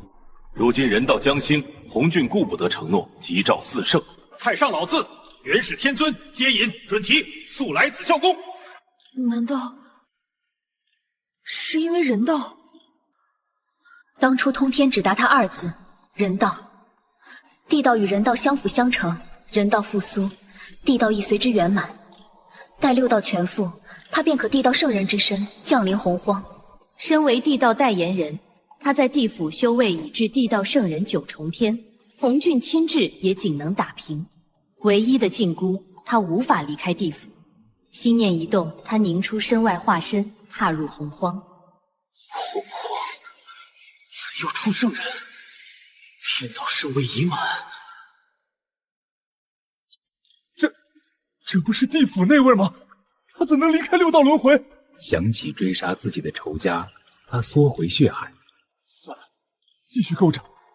六庄观，镇元子感应圣人气息，面色微狰，却未出门。他心中唯2大事：一是成圣，2是杀鲲鹏与冥河。年红云因鸿蒙子气被围攻，鲲鹏碎其肉身，冥河一夜火灼其元神，终至身死。镇元子恨极，如今新圣现世，他料定鲲鹏必忍不住诱惑出山，正是复仇良机。哈哈哈哈！圣人现世，若得指点，本座成圣有望。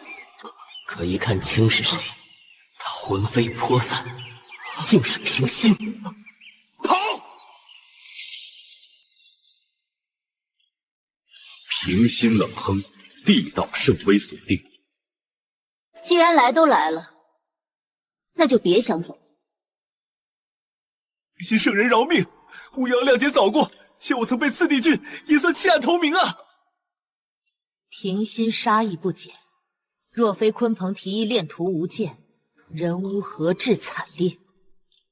平心正觉有趣，又一人怒喝：“凭什么你来杀？此鸟害我人族数亿，当由本皇手刃！怎么都想杀我？”轩辕池轩辕剑现身，伏羲、神农无奈摇头：“人皇，你插什么队？贫道先到。他只杀你一人，却害我人族1万，今日谁也拦不住本皇。眼看地书与轩辕剑齐下，鲲鹏、比目等死。通天道友，多谢。以人道地道之谊，助你便是助我，莫非我还有用？圣人但有吩咐，上刀山下火海，绝不吱声。哦，真的？那本座教你去几面呢？鲲鹏讲住，强笑道：“那我就自己卖脖子，不脏圣人手。”好，那你抹吧。我傻眼，你真让我陨落。通天圣人，他惹你了？无过节，只是他今日必死，不如死得有价值些。如何有价值？你们看，他翅膀扇动无数年，肉质紧实，拿来烧烤，味道一定不错。身躯太大，需2个架子，费事但美味。圣人还吃东西？能让贫道宰吗？用轩辕剑分尸，方便烧烤。从未尝过准圣圆满妖兽，不如一人切1亿。2人眼睛一亮。不是说好让我自杀吗？看你不太乐意，本座乃洪荒第1大善人，岂能逼你？还是让他们代劳吧。鲲鹏怒极，决意引爆元神，准圣圆满爆发。平心冷笑抬手御阵，却被通天拦下。平心道友且慢，正好试试本座心中。鲲鹏元神遁出，欲逃。通天取出清平剑，圣威滔天。他整个人如出俏丽剑，锋芒毕露，虽进5重天，却可战6重天圣人。剑光一闪，直斩鲲鹏元神。通天不是要烧烤鲲鹏，为何任他自爆肉身，还要沾灭元神？鲲鹏元神已放弃抵抗，本体都逃不过通天一剑，何况元神？正待受死，异变突生，一股力量牵引其元神回归自爆之地，破碎竟重新凝聚，元神归位。时间法则。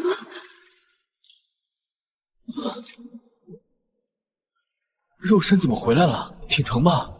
你要不再试试，没准下一次就成功了呢。元子与轩辕望向通天的眼神多了一丝畏惧，此乃时间大道。洪荒锦时陈道人铸就因曾长，如今有天通天。通天道友，莫非你已非天道圣人？他早已自废圣位，取回元神，靠混沌珠遮掩天机。若天道察觉元神不在，混元大罗金仙修为必露馅。声震洪荒。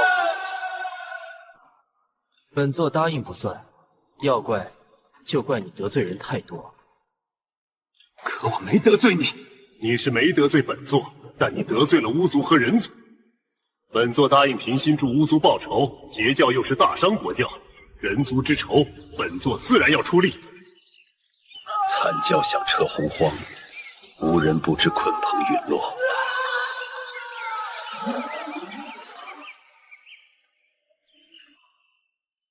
哈哈哈！死得好，杂毛鸟死得好！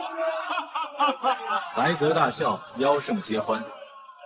若非鲲鹏背叛，妖族和智贵缩于此。若非平心在场，真想尝尝这背信弃义之徒的肉。平心是否还记恨我等？不可妄测圣人之意，但心中明白，后突化平心，仍仇视妖族。若他要算账，早该来了。其实平心根本没打算理会10大妖圣，他深知巫妖亮皆乃天道与红军棋局，巫妖皆是棋子。杀鲲鹏，只因他加入妖庭后做恶清竹难书，且是他自己送上门来。红云啊！贫道终于为你报仇了！啊！任元子仰天。通天圣人该怎么炮制这只杂毛鸟？烤了吧！通天照出幽绿火焰，扑向鲲鹏。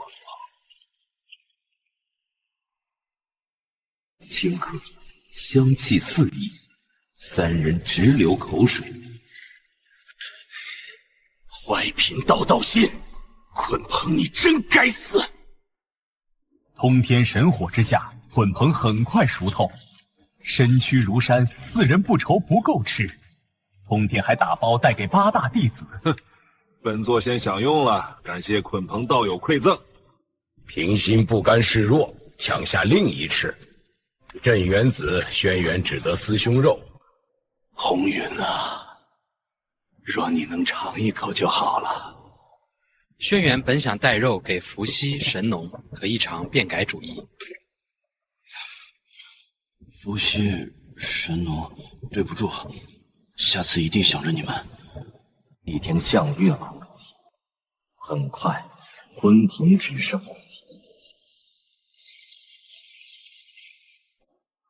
通天道友，本宫可否加入截教？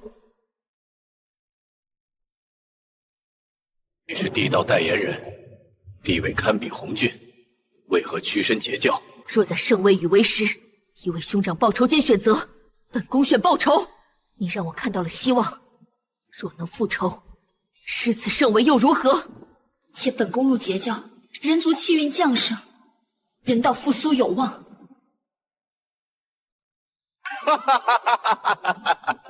平心道友要加入截教加道，欢迎。祖终究还是化为尘土了。若能同时掌控命运、因果、时间、空间四道，或许可以从他方时空引气魂归来，斩断旧因。只是此举逆天，朕原自恍惚。今日是太多，杀鲲鹏，吃其肉，平心入截教，是贫道疯了，还是洪荒疯了？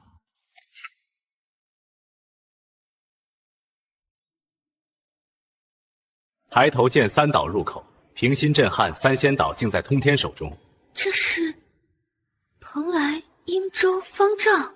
通天点头，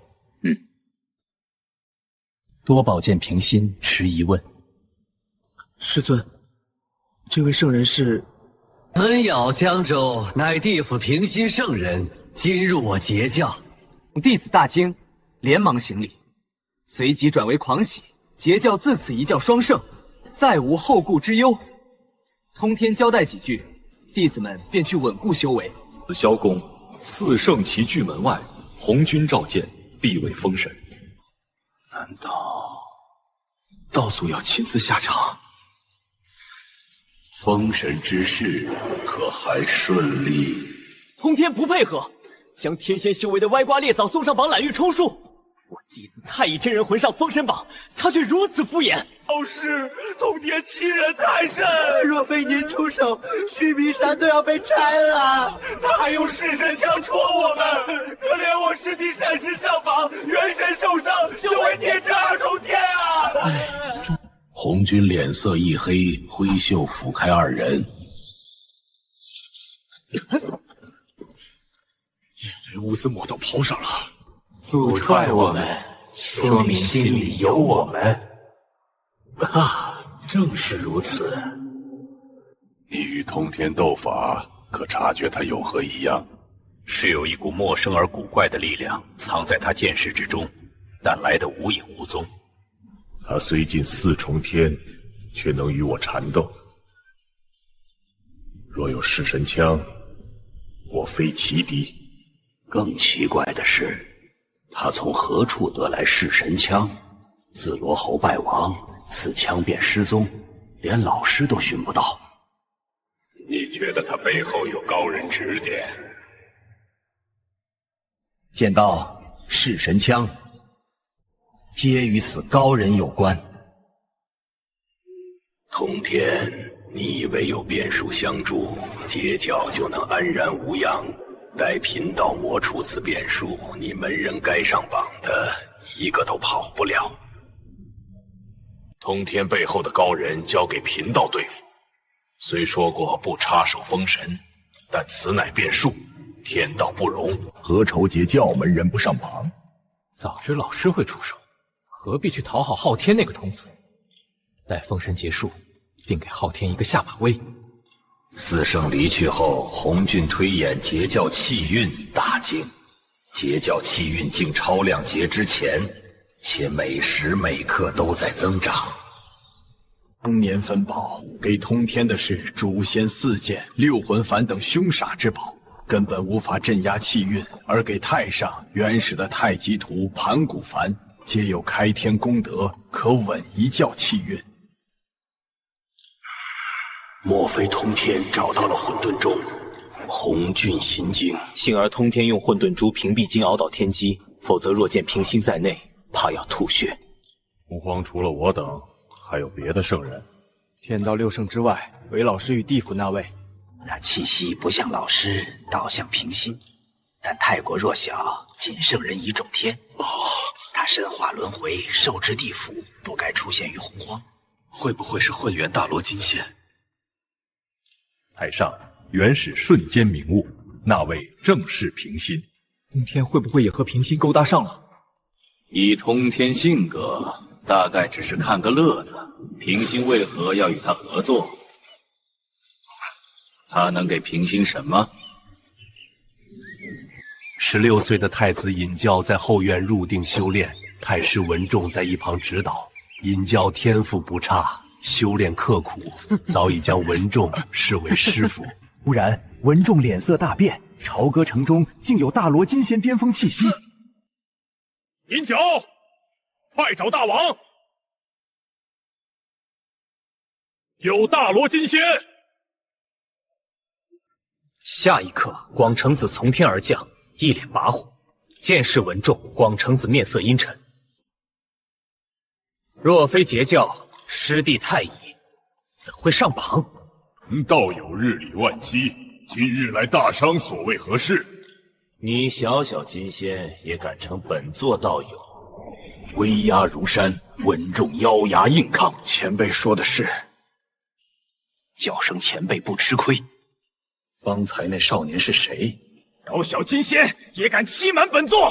法力倾斜，取出翻天印，砸向文仲身体，欲镇压逼宫。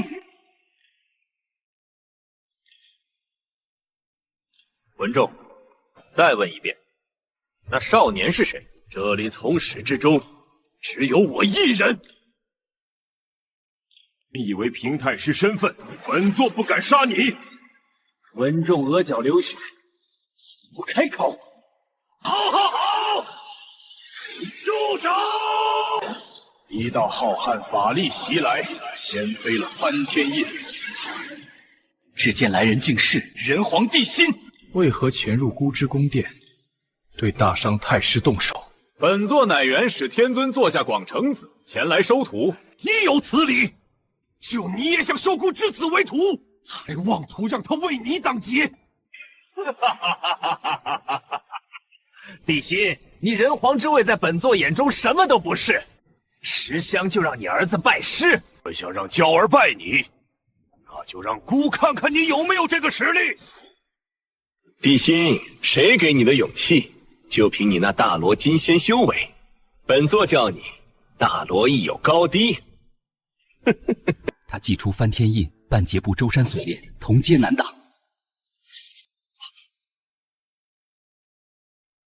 翻天印砸下，却被一道无形之力拦住，寸步难进。地心有古怪，人皇气运加持，反铁之剑，竟可碰瓷后天灵宝。剑光如雨，斩向广成子。剑雨落下，广成子措手不及，道袍被撕成布条，身上伤痕累累。你根本不是大罗金仙，你是准圣。孤就只是大罗金仙，不过孤身为人皇，与圣人同为阁，在凡间拥有准圣实力，很合理吧？真当我大商是你？想来就来，想走就走，想让孤儿为你挡劫，就让孤看看你命够不够硬。广成子脸色惨白。帝辛，你敢杀本座？本座师尊可是元始天尊，是圣人啊！帝辛，你可要三思！若杀了本座，整个大商都要承受师尊的怒火。圣人一怒，天地变色。你难道想让大商给本座陪葬吗？你若放了本座，本座不再打你儿子的主意，也不再追究你的过失。不然，帝辛却只是微微一笑。若在遇到通天之前，他或许会因畏惧元始天尊而不敢动广成子。但如今他已明白，圣人若在凡间击杀人皇，必遭难以想象的代价。人皇气运反噬，绝非儿戏。广成子，今日就算是圣人前来，也救不了你。这一条狗命！一心挥剑砍去，广成子拼尽全力举起翻天印格挡，帝辛的剑裂开，翻天印毫发无损。翻铁之剑，哪怕有气运加持，媲美后天灵宝，又怎能与半截部舟山炼制的后天至宝相比？心不慌不忙，丢掉断剑，撸起袖子，一拳砸向广成子。这全无人皇气运加持，只是普通拳头。可即便如此，广成子仍被打得口吐鲜血，连连败退。地心，你住！地心一拳打在他嘴上，门牙尽碎。我不会是第一个被人一拳一拳打死的圣人弟子吧？他已无反抗之心，默默承受着一拳又一拳。昆仑山域虚宫，元始天尊心烦意乱，是有重要之物僵尸。推算之下，其余10位弟子无碍，唯广成子在朝歌城遇险。朝歌城，元始天尊赶到时，正见地心一拳又一拳砸在广成子脸上，他大惊，地心竟有大罗金仙修为。人皇之位才补齐几日，竟能至此！地心，你给我住手！圣人威压降临！地心冷汗直流，身体如被禁锢，无法动弹。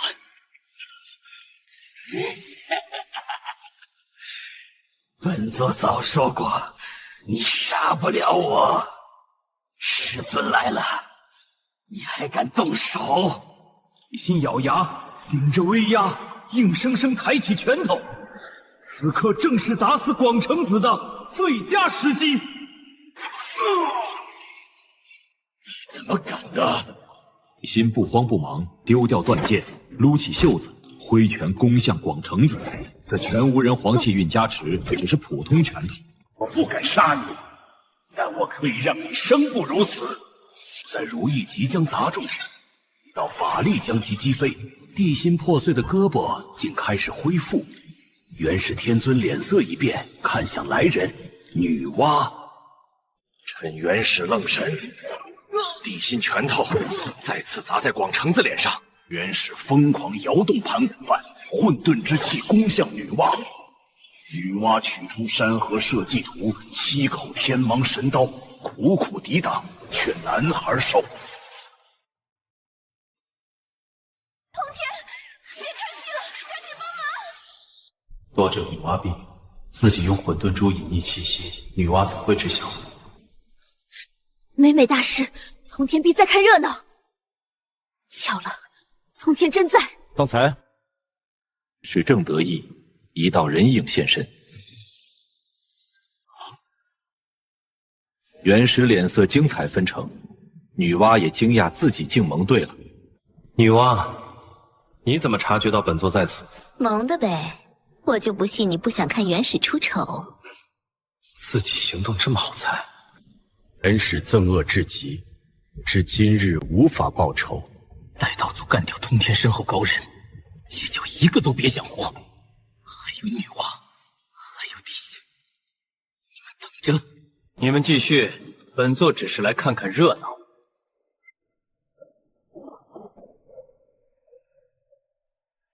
没事儿，反正你是天道圣人，让他杀一次又死不了。与通天出手，清平剑破开盘古幡混沌之气，诛仙4剑伏于身侧，气势如出鞘利剑。通天，你不是说只看热闹吗？为何出手？那是刚才的我说的，现在看腻了，所以阻止一下。而且本座提醒你，要打去混沌中打，洪荒撑不起2位圣人争斗。女娲，此事不会结束。还有通天，我奉劝你，即便你身后有高人，在洪荒中，老师就是天。混元大罗金仙也绝非老师对手。通天道友，本宫欠你一个人情。好，本座记下了。他担忧元始天尊迁怒，大伤子民。他们可无人皇气运护体。这是孤守子直面敌意圣人，其威压恐不远超梦中人皇轩辕。孤毫不怀疑，若非气运护身，元始一个眼神就能让孤神魂俱灭。感受圣人之威，地心不仅心生向往。若孤成为圣人，谁还敢打大圣的主意？帝辛被吓一跳，随即认出是通天圣人，赶忙拜谢。将截教立为大商国教，果然是最正确的决定。通天圣人有失真上啊，不像人教，不为人族做些好事就算了，反而窃取人族气运。要不本宫把人族圣母的位置让给你吧？让出来就不必了。不过你可以给本座一个人族圣宫的位置，毕竟称本座为圣母，怎么想都不合适。女娲气得不行，若不是打不过，非得拼命。还人族圣宫，你是真敢想？女娲道友，本座还有一事通知你。如今你我算是一条船上的蚂蚱，目的一致，都想让人道复苏。这点你是否认同？认同。女娲点头。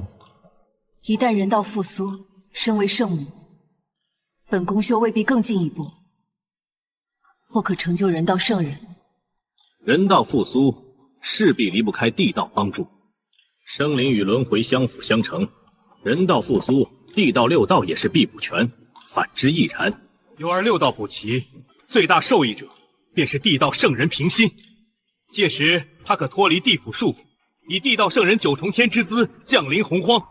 因此，我们与平心目的也是一致的。有了他的帮助，人道复苏可能性大增。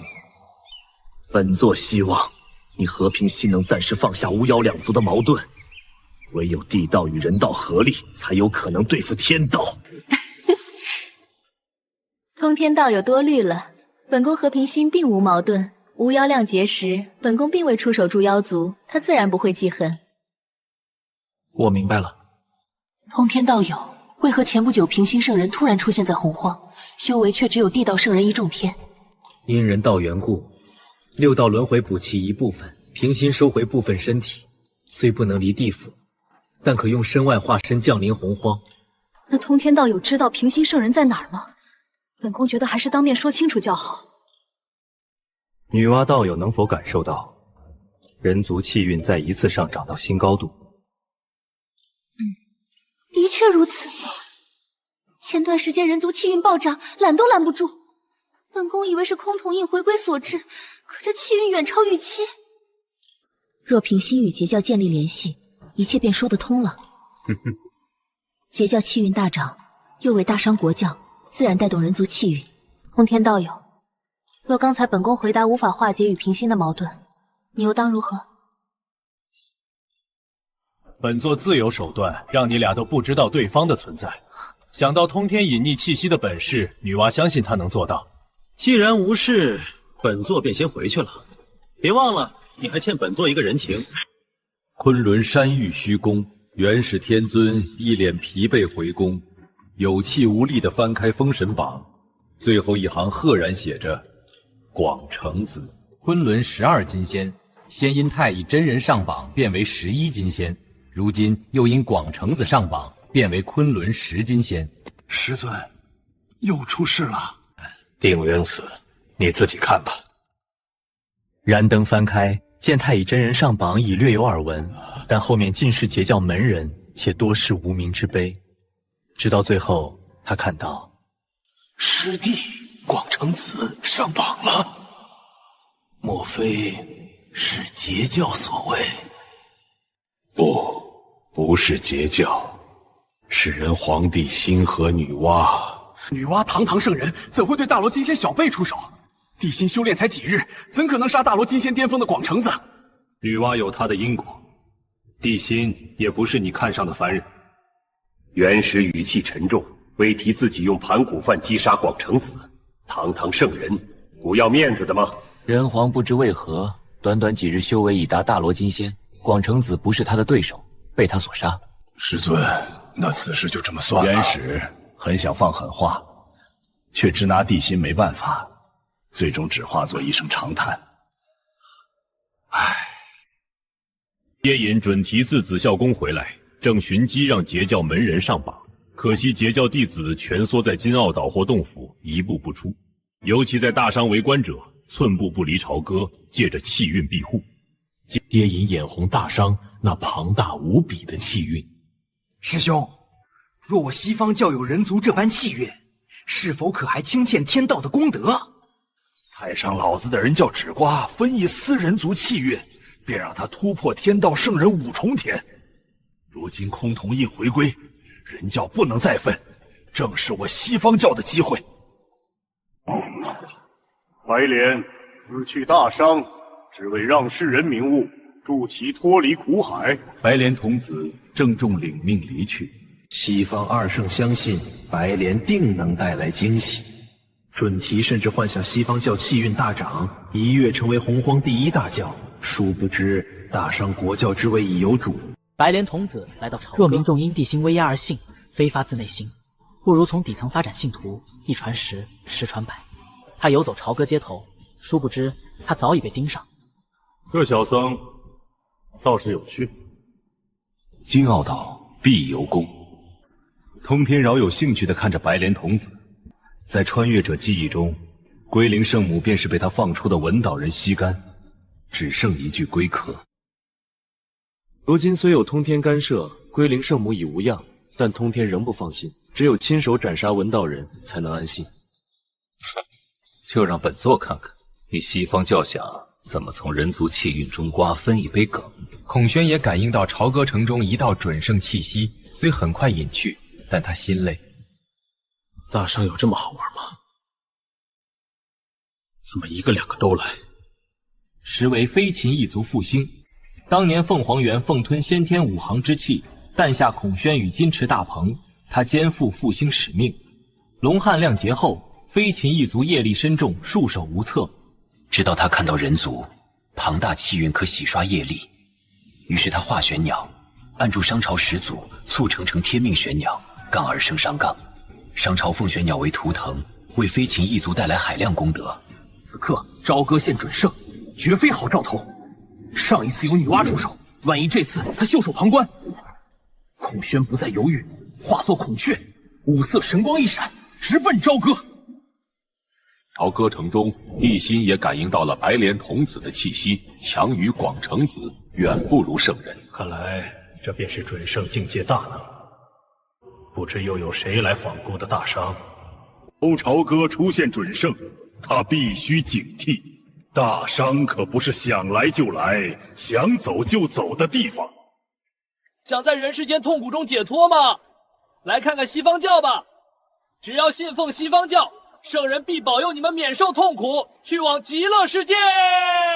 这孩子真可怜，年纪轻轻脑子坏了，定是那西方教给他洗脑了。白莲童子脸色一黑，强忍怒火：“世人愚昧，本座要忍住。”没错，吾本是仙人，今日特来救各位脱离苦海。白莲童子看着乌泱泱的人群，刚想有下一步行动，一道神光打断了他。此道神光由赤黄青黑白5色组成，周围大商民众皆被传走，此地只剩白莲童子和孔宣。神光散尽，威压弥漫。这四境要对大商民众动手，飞禽一族命运系于大商，白莲童子此举就是与飞禽一族为敌。白莲童子冷汗直流，从5色神光中感受到生命危险，此人比他强。你是何人？为何打断我传教？我乃大商3山关总兵孔宣。你来大商传教，有大王允许吗？白莲童子笑了。传教还需允许？我乃圣人座下童子，一举一动代表圣人意思。难道圣人前来也要经地心允许？大商已有国教，还请童子请回吧。阁下这理由未免蹩脚，我怎没听说大商已有国教？你若不想让西方圣人拯救大商民众，就直说，何必找这种理由？孤的大商近日里可真热闹啊，竟然还有准圣造访。童宁来了番过火，他本以为白莲童子已离开，谁知朝歌城再起2道准圣气息。2位准圣大能，来大商所为何事？见过大王，吾乃大商3山关总兵孔宣。孤怎不知大商官员中有准圣强者？宣鸟乃大商图腾，先祖商汤得玄鸟柱，方见大商。如此，孔宣身份便说得通。大王，此人乃西方2圣座下白莲童子，特来大商传播西方教义。若孔宣真是炫鸟，年岁比大商还久远，却一口一声大王，这感觉实在别扭。但听到西方教教他立刻想起通天圣人的话：当初女娲庙前害孤的，正是西方教准提圣人的善师，如今还想来传教，门都没有。白莲童子，大商国教之为非截教莫属，你还是请回吧。人皇，你确定拒绝西方教？据我所知，截教崩塌不了多久了。若立截教为国教，当心大商受牵连。本童子再给你一个机会，现在后悔还来得及。身后五色神光爆发，如孔雀开屏。霎时，五色神光化作5把利剑，齐斩白莲童子。白莲童子大惊，没想到孔宣会直接出手。这五色神光，他的修为竟已达准圣圆满。圣人之下，无人可直面孔宣五色神光。还不退？杀了他，逼得罪西方2圣罢了，只得手下留情。你信？你给本童子想清楚！截教那都是些什么东西？一群师生卵化，毗邻带角之辈。这些弟子业力无数，你就不怕影响大商气运吗？一个小小童子，竟敢诋毁本座的截教！莫说是你，就算接引准提来了，也得给本座挽着腰做圣人。戏谑看向白莲童子。白莲童子，你有没有胆子再把刚刚的话说一遍？别说1遍，1万遍都没问题。截教那群师生卵化，毗邻带角之辈业力太多，会影响大商气运，请人皇慎重考虑。未知后票是你自己要说的。话音未落，一道闪雷直劈白莲童子，将他劈得外焦里嫩，和人偷袭。偷袭！你不是说再说1万遍都没事吗？怎么刚说第1遍就被雷劈了？白莲童子，你这是遭天谴了吗？是不是你？敢做不敢当？是本座干的。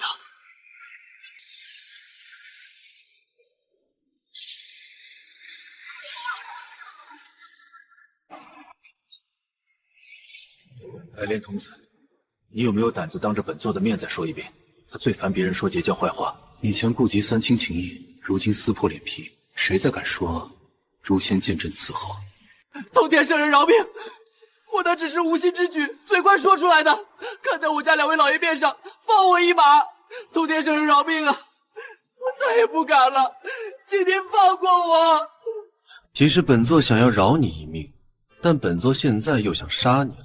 谁叫你提接引和准提？你不知道本座看不惯他俩吗？白莲童子这才想起通天曾打闹须弥山，求2位老爷来救。可在他2人眼中，我不过是个工具人，为救我被通天揍一顿，实在不值。本座给你一个机会，若你能帮本座办一件事，本座便不杀你。白莲童子眼睛一亮，连忙点头。下一刻，通天带着白莲童子消失，2人愣神。这就完事儿了？前辈，您真是帮助先祖商汤的那只玄鸟吗？大王，我现在为大商3山关总兵，您称呼我孔宣便可。既然如此，孔宣，要不你回大商吧，让你一个准圣圆满担任3山关总兵，有些屈才。全凭大王安排。孔宣，你为何心甘情愿留在大商卫官？这要从龙汉亮芥末期说起了。龙汉亮节，那时恐怕还没人族。原来大商珍藏着一位祖宗。那你飞禽一族如今如何？还好有人族气运，现在的飞禽一族虽仍有业力，但比龙汉亮节后好太多。大王，我飞禽一族欠了人族一个天大的人情，若有需要，我定竭尽全力帮助人族。好，孤人命你为大商总兵元帅，做镇昭歌城。若有圣人弟子或准圣大能前来，便交由你对付。是，大王。对了，孔宣，若你遇到同为准圣圆满的大能，有几成胜算？圣人之下，我无敌。哈哈哈哈哈！吾有上将孔宣，可斩准圣圆满。混元大罗金仙速度极快，刹那抵达西方教导场须弥山。难道通天要将我交给西方2圣？他8成是想剑斩须弥山解气。本座已将你送到家，别以为本座给你逃跑机会。只要本座想，就连接引准提都无法察觉你气息，你信不信？白莲童子不信，但为了活命，还是点头。不信是吧？那本座就给你证明一下。两人消失，下一刻竟出现在一处洞府中。洞府深处，接引、准提盘腿静修。打扰圣人清修可是死罪，通天该不会想借西方二圣之手杀我吧？只见通天走到接引面前，竟伸手盘起他光秃秃的脑门。手感还不错。那个什么童子，你也来试试。他抬手放到准提脑门上，心中默念：罪过罪过，准提老爷，这都是通天逼我的，要报复着他。咦，师兄，我为何感到天灵盖处有些温热？不只是你，我也感受到了。竟有些舒服，想来不是坏事，继续清修吧。白莲童子吓得手都不敢拿下来，生怕惊动准提，但很快发现二圣真没察觉。通天实力到底多恐怖，竟能瞒过同为圣人的接引准提，冰冰凉凉的，手感还真好。通天见他来了兴致，指着二圣笑道：“切，那个什么童子，给他俩一人一巴掌。”连童子一愣，手停在半空。啥？让我给圣人2巴掌？你真看得起我呀？通天圣人，咱能别开玩笑吗？你觉得本座像是在跟你开玩笑吗？白莲童子沉默良久，最终蹦出一句：“能不打吗？”可以啊，不过那本座就要打你2巴掌了。你想啊，你给接引准提一人1巴掌，他们有没有什么实质性的伤害？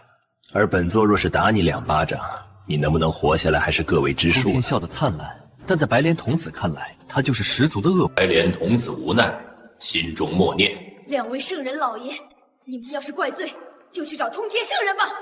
他抬手给接引和准提一人2个耳光。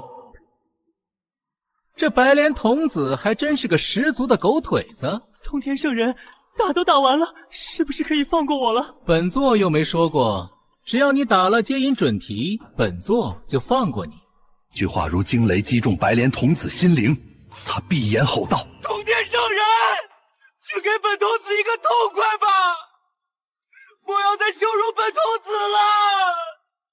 只要你帮本座做一件事，事成之后，本座便放你离去。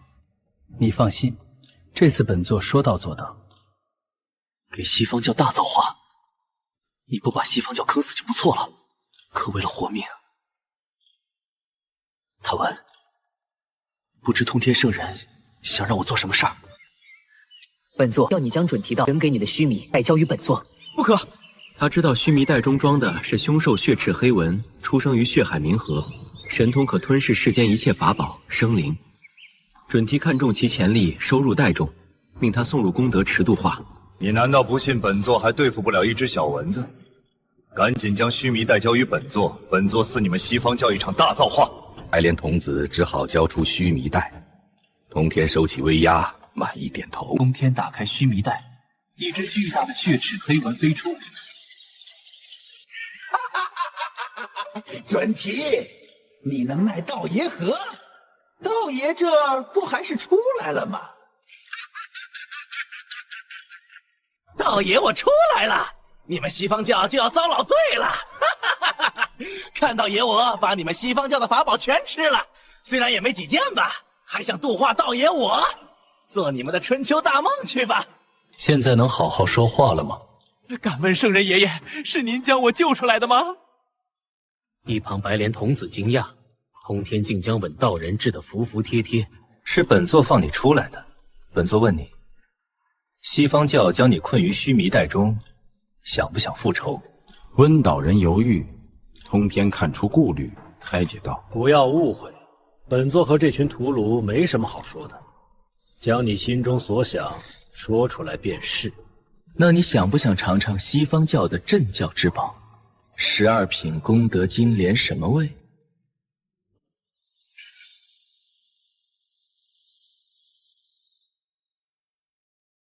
通天所说的大造化，竟是让稳道人吸食西方教镇教之宝。通天用混沌珠屏蔽温道人，带他找到12品功德金莲。到金莲，问道人眼睛发亮，口水直流。这是极品先天灵宝，若能吸收，修为或可突破准圣圆满。按原本轨迹，此莲会被他吸走3品，既已知未来自然不会让他活着。但先让他带走3品功德金莲，让西方教气运大跌，他死的也算物超所值。他扑向12品功德金莲，混沌珠屏陛下。西方教弟子军未察觉异常，韦白莲童子知道大势将至，却无法通风报信。道人肆无忌惮地吸食着金莲中的浩瀚法力，若是旁人，早已被这功德气运冲得血肉崩裂身死。可这只鸿蒙凶兽天赋异禀，不但毫发无伤，反而吃得畅快，一脸享受。其神通强大，若血海冥河先诞生的试问道人，恐怕就没冥河道人什么事了。很快，问道人吸11品，金莲变为11品。通天催促，你肯定还没吃饱，赶紧继续吃。没事，只要有本座在，西方2圣就杀不了你。闻道人不再担心，连包嗝都没打，继续狂吸。这一生从未吃得这样饱过，可谓闻声圆满。很快，金莲在11品变为10品。此时接引准提察觉气运大减，师兄，同时为何我感到西方教气运竟大减？莫非12品功德金莲出了问题？封神亮劫气运不稳，但也不该跌落如此之多。2圣同时一惊，竟见白莲童子一动不动站在原地。2位老爷终于来了，虽然我扇了你们耳光很心虚，但气运要尽啊！一个接引随手一支，解开禁制。白莲童子急忙道：“两位老爷，赶快去看看镇教之宝！闻道人被放出来了，他正在吸食功德金莲。” 2圣大惊，瞬间消失。白莲童子也用尽最快速度赶往金莲所在。第10片莲叶即将消失。会儿接引准提会过来，你放心，本座说过，他俩伤不到你，不要慌张，继续吸食便可。切记，优势在你。接引准提又如何？吸食3品是我的命运，优势在我。第10片莲叶一口吸入腹中，12品功德金莲正式变为9品，品阶跌为上品先天灵宝。闻道人正欲再吸，一道愤怒到极点的声音传来：“孽畜，给我住手！住口啊！”随即，接引的6根清净竹砸向闻道人。孽畜！面对发怒圣人，只能乖乖等死。这一刻，他好像见到了他的太奶。师兄，住手啊！现在杀了他，损失才会最大。接引稍冷静，若杀闻道人，属于金莲的功德气运也会消散，西方教损失更大。可接引气不过，西方教就12品功德金莲拿得上台面，如今被吸13品，只剩9品。看见竹子迟迟未落，闻道人心中一喜。道人，你可知自己犯下何罪？足够我们杀你几百万次了。不过，只要你愿进8品功德池接受度化，我等便助你洗刷罪孽。我这2个道貌岸然的徒子，你们不就是舍不得道爷肚子里的功德吗？度化我，道爷不接受，有种你们就杀了道爷啊！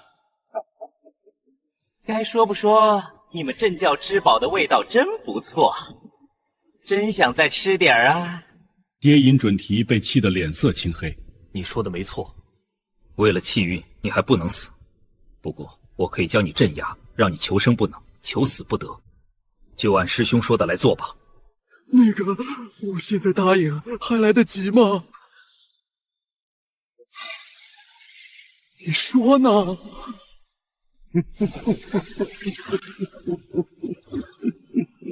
唯等2圣出手，一道身影挡在面前。孽畜！没想到你竟敢出现在本座面前，本座这就杀了你，为洪荒除害。2位道友放心，本座这就为你们报仇。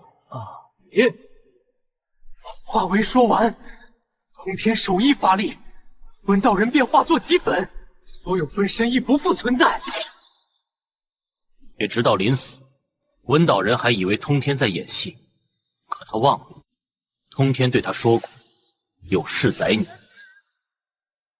对温道人的死，接引和准提比温道人还要难受。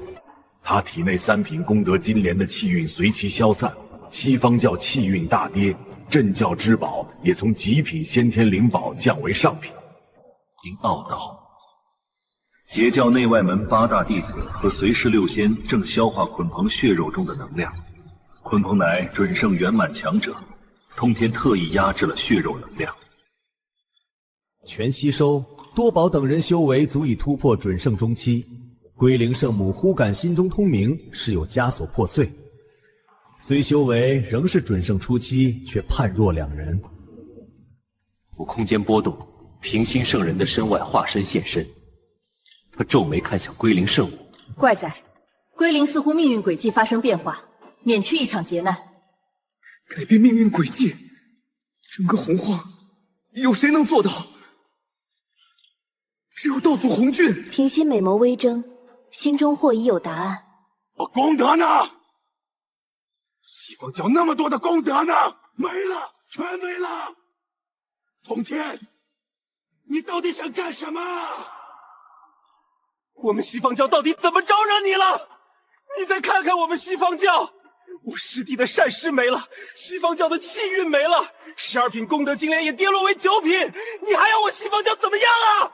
通天，你真以为我和师兄没办法治你吗？信不信我俩去找老师告状？白莲童子一言不发，生怕二圣知道是他将须弥带交给通天。两位倒有什么意思？本座看这只血齿黑纹祸害四方，还吸食了你们的12品功德金莲。本座如此高尚正义之人，怎能容忍？于是本座便帮你们铲除祸害，你们竟然还怪本座？这只蚊子都快把你们祸害干净了，你们不会还想度化它吧？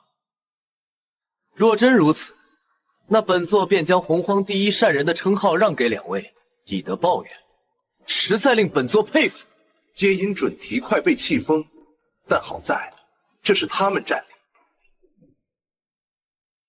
通天，问道人是怎么被放出来的？你心里没数吗？若不是你，他能从须弥袋中逃出来？那只小蚊子怎么出来的，本座怎么知道？又不是本座放的，不如你们问问你们座下那个什么童子，或许他知道。白莲童子心中咯噔一声，为活命，他只能硬着头皮。启禀两位老爷，是通天圣人用神通将我定住，然后取走了须弥袋。通天，你还有什么可说的？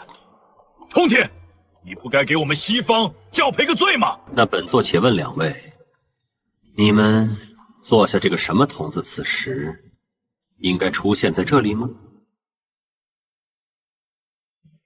接引准提被问住，白莲童子此刻应在大商传教。哼，怎么和本座没关系？你们难道不知道，大商的国教是本座的截教？你们西方教想在大商传教，经没经过本座和人皇的允许？通天，你少胡说八道！若截教真是大商国教，我等身为圣人竟不知情。白莲童子硬着头皮点头。人皇帝心都承认截教为大商国教，还能有假吗？二圣彻底笑不出来，表情凝重，说：若是有人未经允许来你们西方教传教，你们会不会杀了他？通天师兄哪里的话，我和师弟齐是小气之人，不过是传教者的无心之举罢了。是啊，我们西方教一向很大度，即便是圣人，也不能因小事就决定一人生死，那和魔族罗吼何异？哈哈哈哈哈！两位说的是，本座自然不能因小事就杀了那个什么童子，对吧，童子？你老怎么还没记住我名字啊？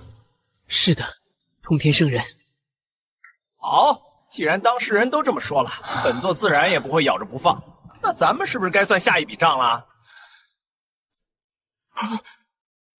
怎么还没完？你们坐下的那什么童子公然侮辱本座截教弟子，这话很难听。本座不要面子的吗？你们说，这童子该杀不该杀？这是赵氏复述。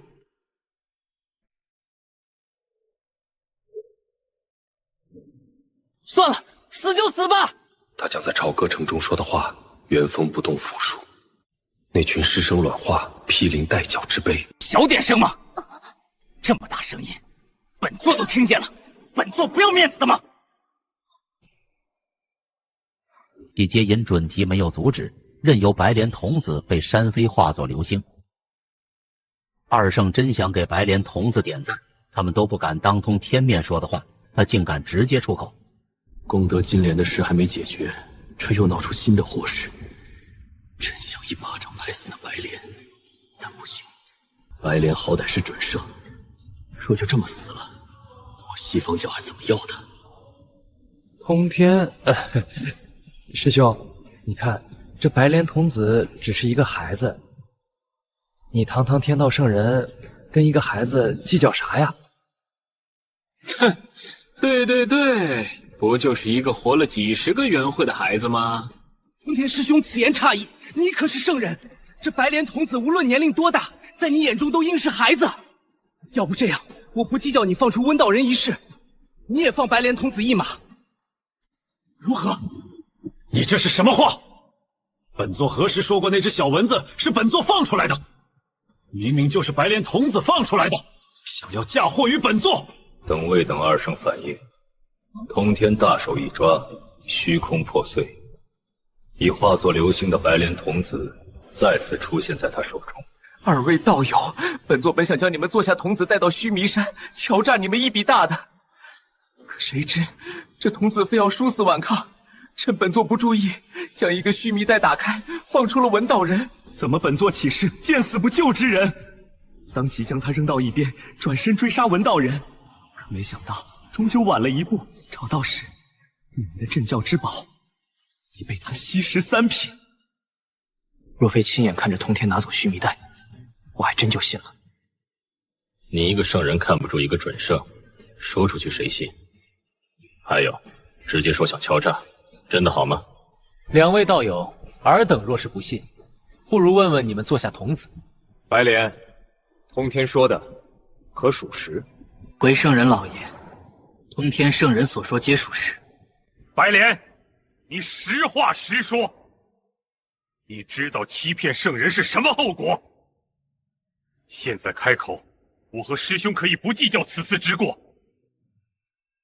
老爷，通天圣人说的没错，文道人真是我拿错须弥带，不小心放出来的。要罚就罚我吧，我一人做事一人当。两位道友，本座并非不明事理之人，如今你们连镇教之宝都被破坏了，本座岂还能做这等尘火打劫之事？依本座看，此事就此作罢，本座就不找你们索赔了。至于你们怎么处理那个童子，那是你们家里事，与本座无关。好了，这场戏本座看够了，就先回去了。通天！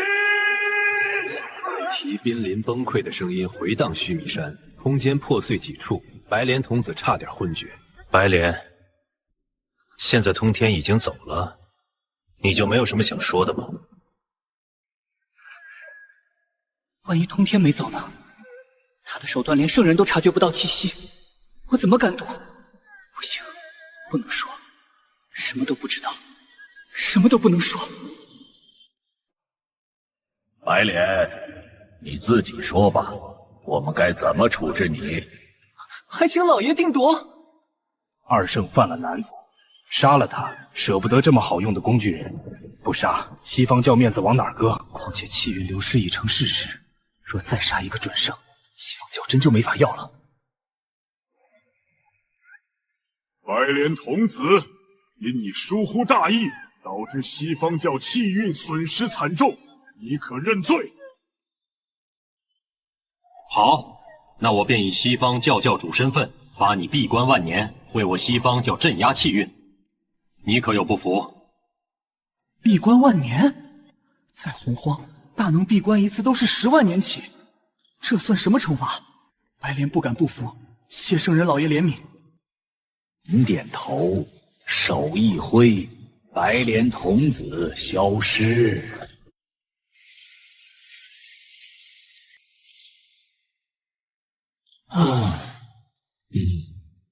当值亮劫之际，西方教气运受损，雪上加霜，得找机会赶紧完成封神亮劫才行。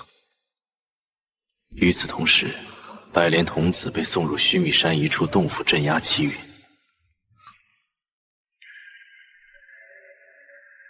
那什么童子，你这秘密，本座吃一辈子。姐，小子，你也太损了吧！看那2头屠炉的表情，就像吃了苍蝇屎一样啊！混沌珠畅快大笑，通天虽然默不作声，但嘴角的笑意根本压不住。不过小子，你为什么不随手拍死那个什么童子？你就不怕他找你门下弟子的麻烦吗？若是一个小童子还让本座出手，那本座未免有些太掉价了吧？哦，那你不怕他对你截教不利吗？他若真起心，我自有法应对。何况截教未必就如他所愿般脆弱。虽然本座想通过封山的方式让截教逃过亮劫，但这根本不可能。如今四圣和红军都在盯着截教，本座有预感，红军一定会亲自下场干预亮劫。即便有平心的加入，截教也不可能是红军的对手，更遑论红军身后的天道。在红军出手之前，能做的便是提升截教弟子们的实力。至于本座为什么不杀那个童子，还不是因为本座门下弟子都缺少垫脚石，四教之中的准圣本就不多，这白莲童子便是一块不错的磨刀石。在杀他之前，最好榨干他最后的价值，最好让本座的弟子亲手杀死他。当然，若是多宝他们应付不了，那这件事本座有必要代劳。小子，你这心比本尊想的还要黑啊！若是那个什么童子听到你这番话，还不得原地自杀啊？如今西方教气运大减，而人族与截教的气运却日益昌盛。待红军察觉，他绝不会坐视不管。想到这里，通天步进一级，在心中决定道：不行，来不及了。在红军出手之前，本座也要冲击一下混元大罗6重天才行。不是，你才突破5重天多久啊？要不要这么着急啊？没办法，时间太紧了。就凭如今的截教和人族，远远不是红军的对手。通天便进入混沌世界中，通天却和回家一样，一念间便找到了无形的混沌大道，端坐于旁。混沌珠心念一动，空间本源便从混沌大道中剥离出来，主动暴露在通天面前。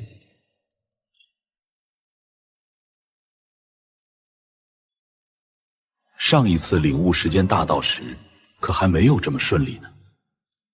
巨大的法身矗立于混沌世界中，在他面前的，就是混沌大道中的空间法则本源。自没有任何意外，只见空间法则本源直接闯入通天法身中，似乎在与元神共鸣。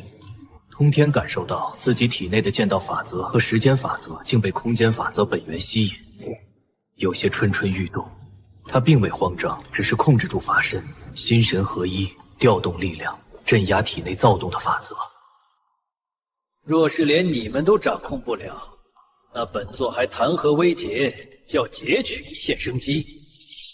通天一咬牙，万丈法身将手伸入自己体内，抓出一团光球，正是蕴含空间大道法则的本源光团。本来已经进入法身体内的空间大道法则，此刻又被通天硬生生取出来了。竟是通天破了一天功。不知过了多久，剑道法则总算是将时间法则压制住，通天体内的2道法则逐渐趋于平静。通天心中一喜，法身光芒重现，巨手一挥，将手中的空间大道法则本源打入体内。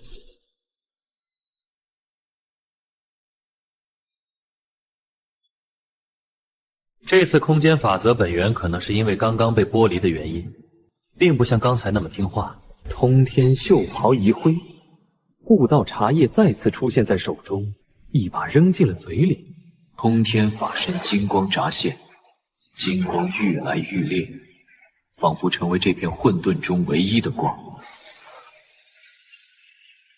以往自己行动都是直接撕裂虚空，而领悟空间大道后的我，似乎并不需要这么做了。只要是空间，一念之间便可穿梭于其中。好了，先出去吧，这里不存在空间，本座也无法尝试空间法则。